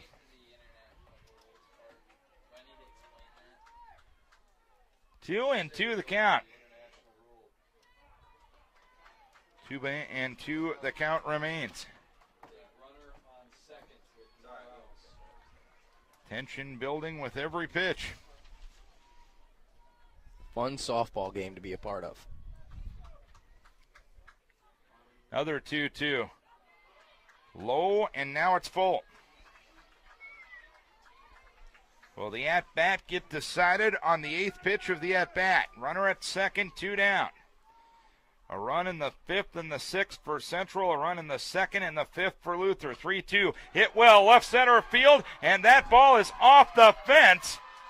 Sohn will score. At second is Olson. And it's a 3-2 lead for Central. An 8-pitch at-bat, a good battle between Olson and Brotland. Olson gets the better of it, and the Dutch take their first lead of the day. Olson picks up her staff member in Mariah Fritz, and just an absolute lash of a double from Carly Olson. She jumped right on that 8th pitch of the at-bat and made Brotland pay. Carly Olson now with 3 RBI total on the day and 32 on the season. Pitch a strike to Tabitha Taylor. No balls and 1 strike. Taylor 2 for 3. A walk and an RBI. And now Taylor in the mindset of trying to get some insurance. 1 ball, 1 strike from Brotland. 1-1. Hit well down the left field line, but foul, and it's 1 ball and 2 strikes. The last 2 times Central has won the Iowa Conference title. It's happened on this field, 2012 and 2015. The 1-2 just off the corner, 2-2. In the bottom of the 9th for Luther, it will be Harris, Burrows, and Nelson. 9-1-2. And a foul ball off the bat of Taylor.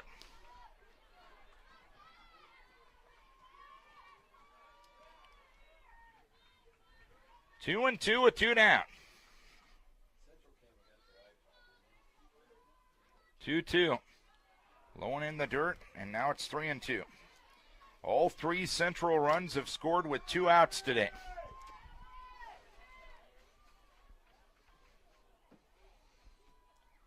Three-two. First base side. Stockman there to make the catch for the 3rd out in the 9th, but the Dutch do their damage. 1 run, 2 hits, no errors, and 1 left. We head to the bottom of the 9th inning. It'll be Harris, Burrows, and Nelson. It's Fritz back to the hill for Central. She'll try to give the Dutch their 5th tournament championship ever on IowaConference.com.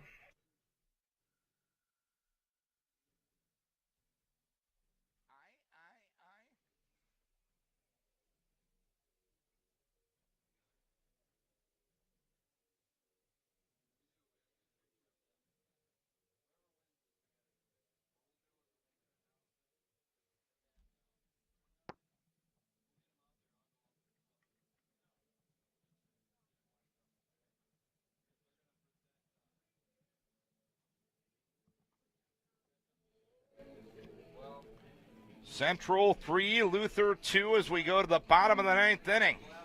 Luther needs 1 to keep the game going. It'll be 9-1-2 for Luther. Sammy Harris, Ashley Burrows, and Sarah Nelson to face Mariah Fritz, who's been outstanding today. First pitch to Harris. Inside corner for a strike, 0-1. Harris grounded to third in the 2nd. Triple M scored in the 5th and flew out to left in the 7th. The 0-1 delivery, and that one rolled in there. It's 1 ball, 1 strike. 8 hits given up. 2 runs, only 1 of them has been earned. She has walked 2, and she has struck out 3. And the Dutch have played some reasonably good defense behind her. 1-1 delivery inside to Harris. 2 balls and 1 strike. Burrows and Nelson will follow in the inning. The Norse would love to give Anna Streen an opportunity. She would be due up 4th. 2-1. Hit well down the left field line, but Harris got around early. And it's 2 balls and 2 strikes.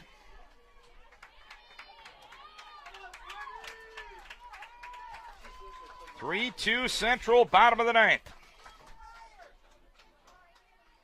The 2-2 delivery. Just up, and now it's full. Good at bat here from Harris. A couple of foul balls, and Fritz trying to find her spot. A 3-2 count. See if she goes back to the money pitch in the change. 3-2 the count, the pitch. Rolled towards the right side, past a diving Dickel and into right field. It'll be a base hit for Harris. The tying run on for Luther. The winning run comes to the plate. Absolute perfect piece of hitting right there. You find yourself in a 3-2 count. You got to protect against anything close. You get that changeup that we've been seeing all day long, and Harris just waits patiently, keeps her weight back, and then fires that ball into right field for a leadoff hit, and the Norse are in business trying to get this ball game tied once again and send us into more extra innings. Lily Johnson will run for Sammy Harris at first. Ashley Burrows is 1 for 4. She extended her hitting streak to 9 in her last at-bat with a single in the 7th. Prior to that, a ground out, a fly out, and a strikeout. Slap attempt, and it works to perfection. Burrows with a single. Tying run at second in Lily Johnson. Winning run at first in Ashley Burrows. Batter Sarah Nelson. Sarah 0 for 4, but did reach on an error once. You see the slap hitting defense applied by Central as Nelson bunts right in front of the plate. Bagby won't have a play. They'll throw behind the runner at third, and Johnson back to the bag. Tying run at third. Winning run at second for Luther. And Anna Streen will come to the plate. Darin, this is kind of the way the game's been going all day long. These slap singles and getting runners on base, moving the runners over and taking advantage of your opportunities. And Luther's got a big one here. You got to get one. That's the most important thing in Anna Streen's mind right now. A ball to the outfield most likely does it. And Coach Wares is going to have a conversation with his entire team to discuss what the plan is. Well, if a base was open, Anna wouldn't get anything to hit here. Absolutely not. But that's not an option for Central. Don't have that luxury right now. Anna walked in the first, grounded to first in the third, singled to right in the fifth, and walked in the seventh. 3-2 Central. They took the lead on a two-out double by Carly Olson in the top half of this frame, but Lily Johnson represents the tying run at third. Ashley Burrows represents the championship run at second.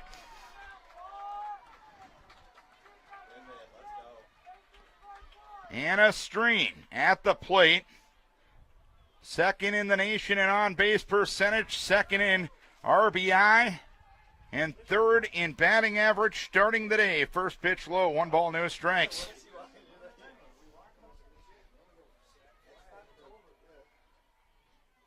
"1-0 from Fritz. There's that changeup again, but apparently it was out of the zone. 2 balls, no strikes.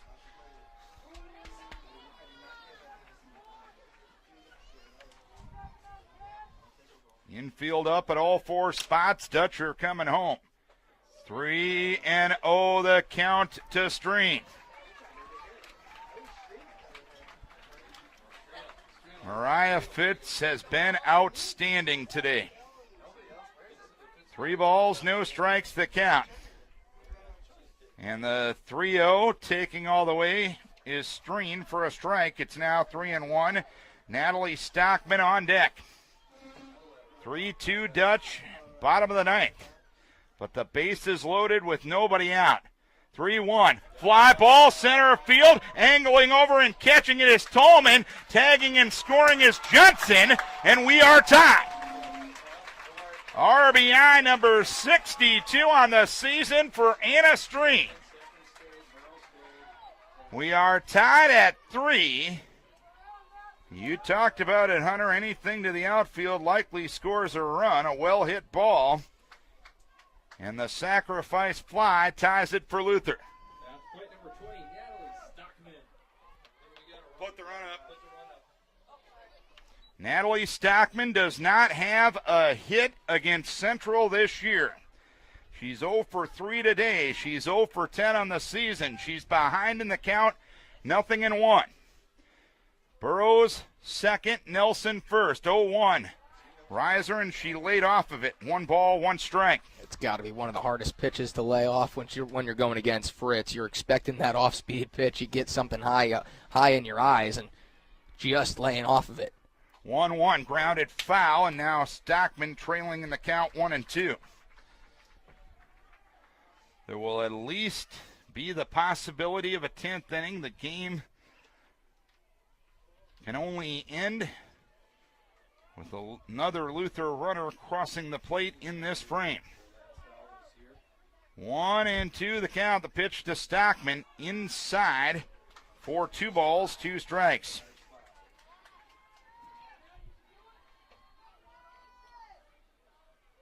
Entertaining game of softball on a late Saturday afternoon in Decorah. 2-2. Hit towards left and a base hit. Rounding third. Coming to the plate is Burrows. The throw not in time. And the Luther College Doors have won.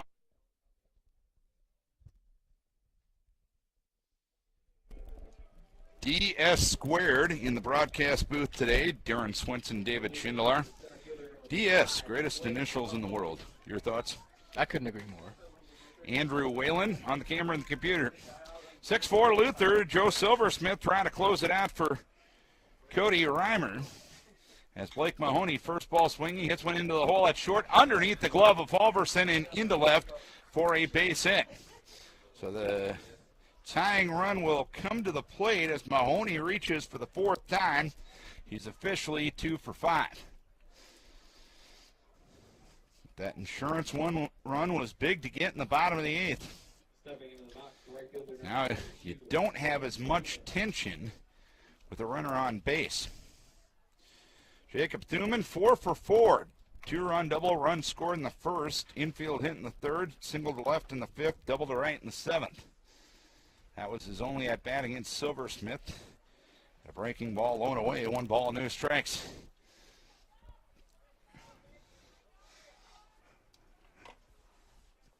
6-4.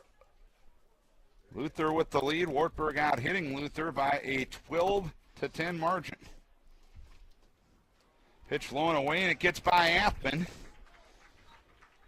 Trent didn't have too much of a chance, if any chance at all, to stop that one, and it's 2 balls, no strikes.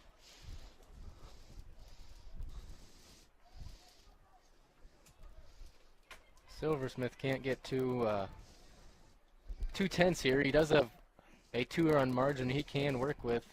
Just got to trust his defense and pitch for strikes, pitch for contact, and finish out this 9th frame.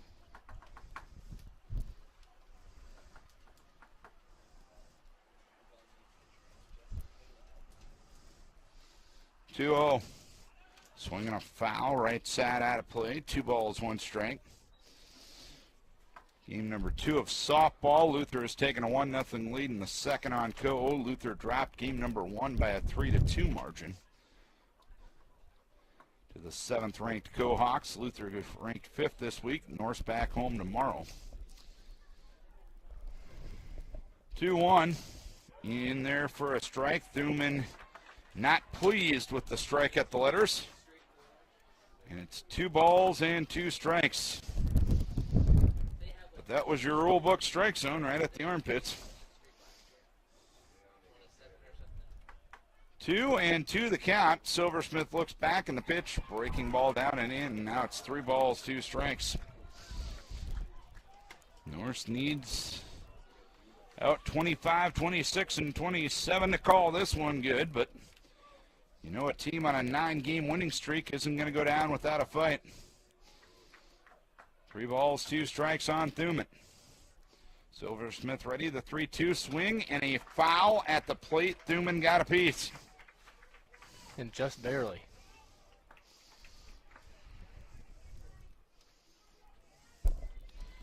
Three and 2 the count remains.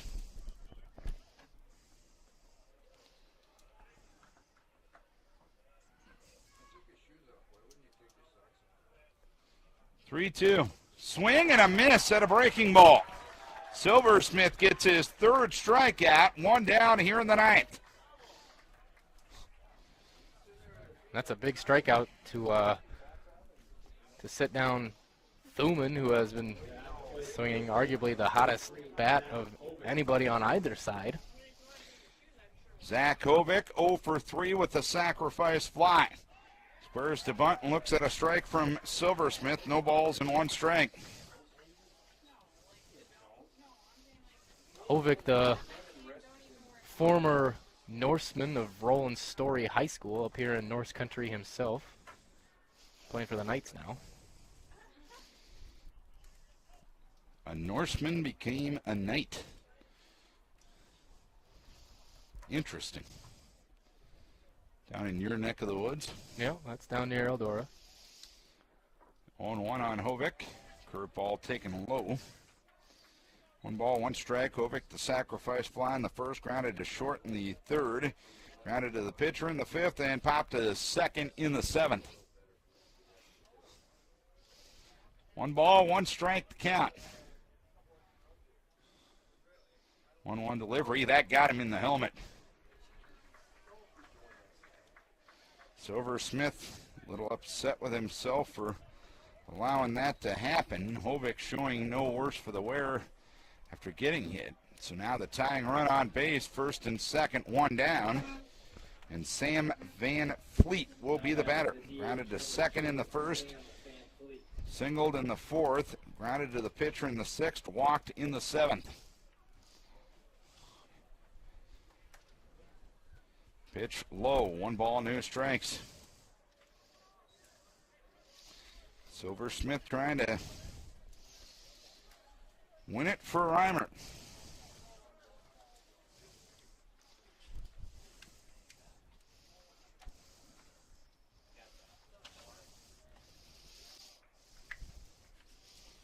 One-0 inside for 2 balls, no strikes now.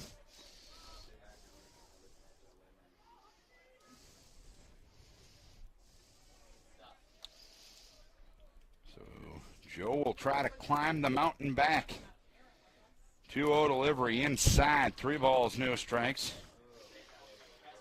And Silversmith 1 ball away from putting that tying run at second base. No activity in the Luther bullpen either. Joe to the pause. And there's a strike. We proceed at 3-1.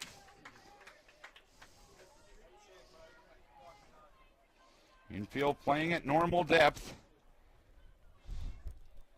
3 balls, 1 strike to count with 1 down.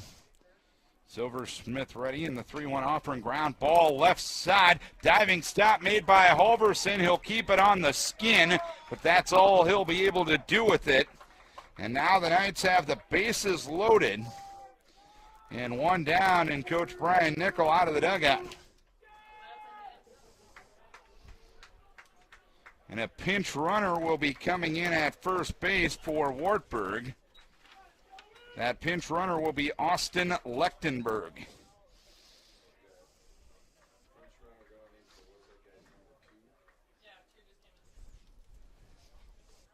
11.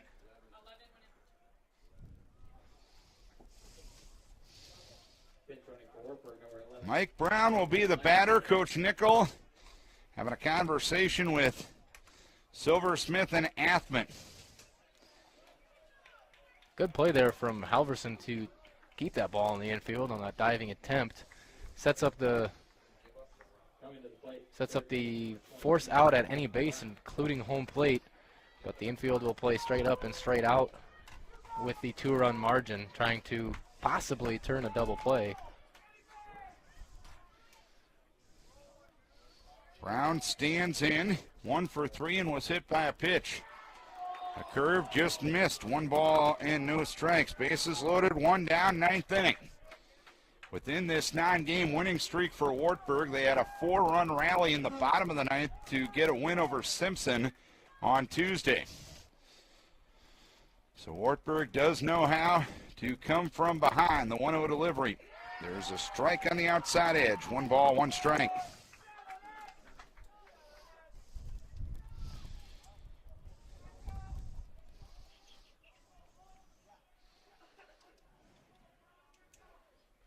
Silversmith in at Athman for the sign.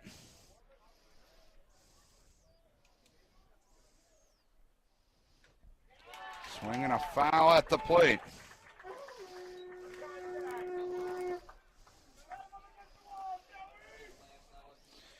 One and 2 on Mike Brown. Norris trying to end a 3-game losing streak, trying to end Wartburg's 9-game winning streak. The pause by Silversmith. The 1-2 ground ball, left field base hit. Scoring is Mahoney. Hovick coming to the plate. The throw there from Sullivan is cut off. Now Athman will throw back behind the runner at second. The out recorded there. We are tied at 6, and there will be 2 down in the inning. Lechtenberg retired 7-6. But a big 2-run single by Mike Brown will tie the ball game.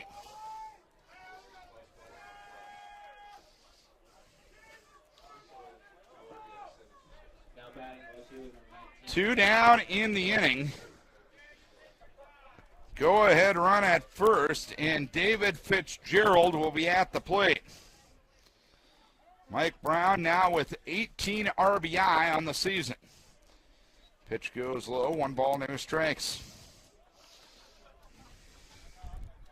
Clutch hit there from Brown, and good base running, good decision to send the runner from Coach Holst. But also good to stay into play by Athman, get that out at second base. Move to first base, and ooh, on a bang banger back into the bag, diving Mike Brown.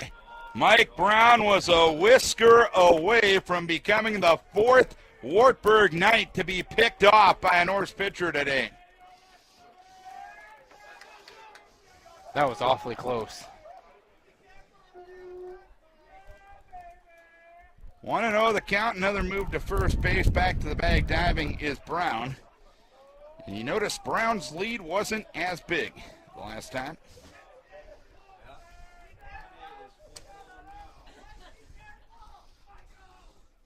The pause, and another move to first base. Back to the bag diving is Brown. Brown finally asked for time. I don't even think he had time to clean off the jersey in between there. 1 ball, no strikes, the count. 1-0. Breaking ball in there for a strike. It's 1-1. Now that there will be a bottom of the ninth, the Norse will have the top of the order due with Vogt, Reimer, and Opdahl. 1-1 delivery, bunted through by Fitzgerald, and it's still 1 ball, 2 strikes. Fitzgerald wants to extend a 7-game hitting streak. Chris Tompkins remaining up in the Wartburg bullpen, laying Heinrich has gone the whole way. A chopper up the middle. Opdahl will field and touch second base to get out of the threat. But Wartburg able to tie the game. 2 runs, 2 hits, no errors, 1 left. To the bottom of the ninth we go. We haven't decided a thing. It's 6-6.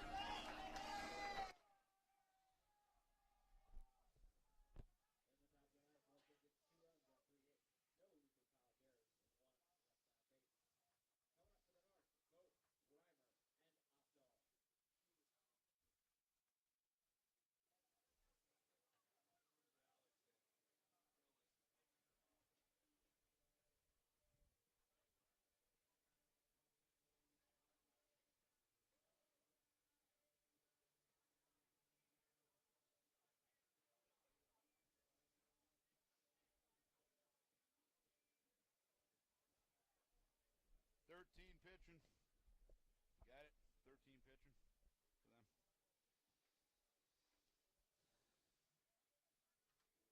Chris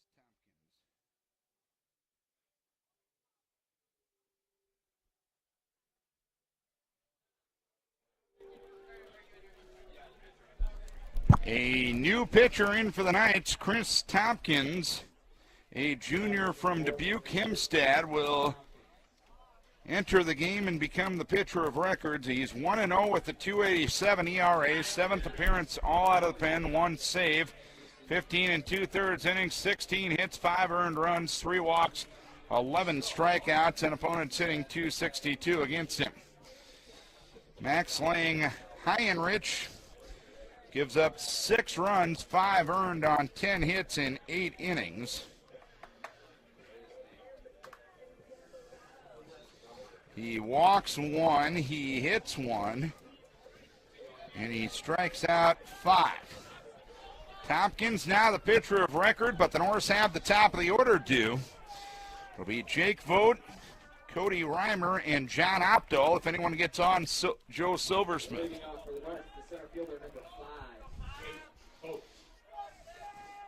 Vogt 1 for 4, single in his last at-bat in the 7th. Prior to that, he fouled to the catcher in the 5th, grounded to short in the 2nd, and flew out to left in the 1st. Pitch a strike to Vogt, 0-1. Tompkins has been the most effective reliever for the men of Joel Holst. 0-1 delivery, breaking ball down and away. It is 1 ball, 1 strike. Knights with a 2-run single from Mike Brown in the 9th inning to tie this game up. 1-1 delivery, up, 2 balls, 1 strike. Again, Wartburg on a 9-game winning streak. Luther on a 3-game losing streak. 2-1, low and away, and now it's 3 balls and 1 strike on Vogt. Good patience from Vogt at the plate. Situation like this, you don't want to get too aggressive and take yourself out of an at-bat or out of the inning altogether. Good job sitting and working to a 3-1 count. Tompkins ready with the 3-1, up, ball 4. Winning run on for Luther. Cody Reimer singled to left and scored in the 1st, struck out swinging in the 2nd, reached on an error in the 5th, and hit into a force play in the 7th. Seemingly an obvious bunting situation. Right fielder number 30, Cody Reimer. Even your new age baseball guys will accept bunting in a situation like this.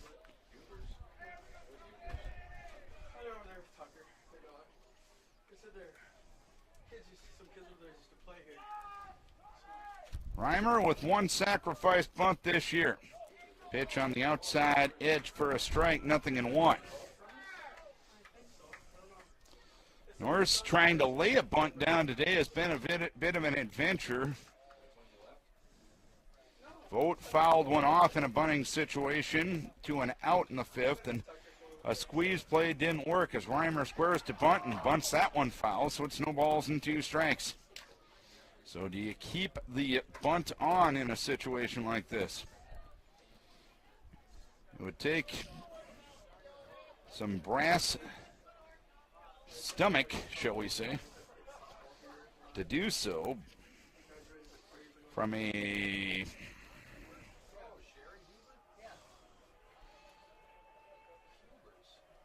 execution bunt-wise perspective for the Norse. As a move to first base will send Vogt back diving to the bag. Luther batters haven't really been able to execute on other bunting situations so far in this game. I think there's been 2 or 3 where they haven't gotten a sac bunt down. 0-2 delivery. Swinging a pop-up first base side, angling over his Hovik, and he can't quite get there, so Reimer still trailing in the count. No balls, 2 strikes. Vogt at first, nobody out. Bottom of the 9th inning, a 6-6 ball game.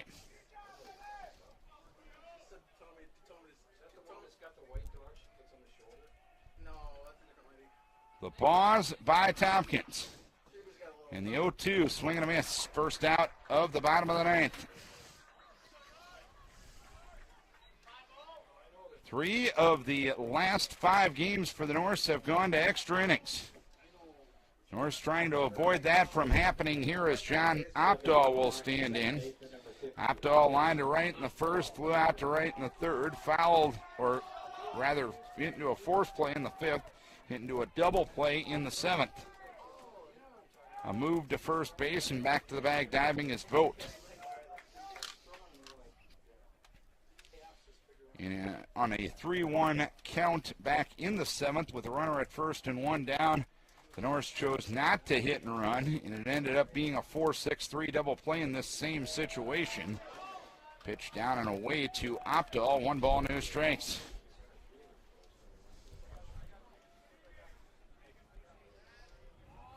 $14 hits for Wartburg, 10 for Luther, each team with 2 errors. The stat that counts is tied at 6. Move to first, back to the bag diving is Vogt.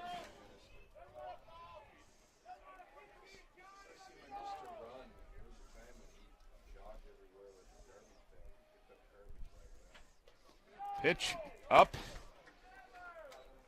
2-0 now on Opdahl. There's a balance here between paying attention to the runner and the batter, and sometimes when you pay so much attention to that runner, the concentration on the batter perhaps isn't what it should be. 2-0 delivery. Outside for 3 balls and no strikes now on Opdahl, with Silversmith hoping for a chance on deck.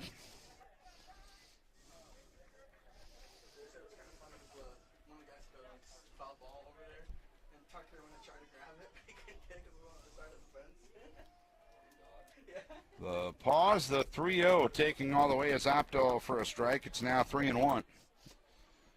So 6-6 the score. Bottom half of the 9th inning. Wartburg trying to send Luther to their 3rd extra inning game in their last 5. Move to first base, back to the bag diving was Vogt. Again, this exact situation back in the 7th inning, 3-1 with Opdahl at the plate and Vogt at first, or Reimer at first at that time. It ended up being a double play with no hit and run. You put something on here. Of course, if you do and a line drive happens, You leave the runner at first susceptible there. This is why our coaches make their money. Runner takes off, 3-1 low, ball 4.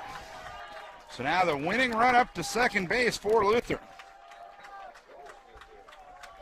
And you know, Joe Silversmith, after blowing the lead in the top of the 9th inning, is relishing this opportunity. It's a big opportunity also for Silversmith. After sitting out some time with that hand injury, coming back, he's got a situation here where he can come through and prove his worth as if it wasn't already known. Joe with the stick, 0 for 3. He walked and scored back in the first inning.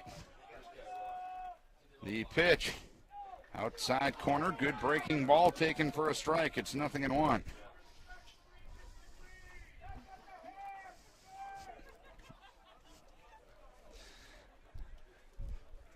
Away from second, Vogt. Away from first, Opdahl. The pause and the 0-1. Smacked into left field on a base hit. Rounding third, coming to the plate is Vogt. The relay throw is offline. The Norse win. Joe Silversmith with the game-winning hit here in the bottom of the 9th inning to score Jake Vogt. And the 3-game losing streak is over. Wartburg's 9-game winning streak is over. Luther takes game 1 by a 7-6 margin.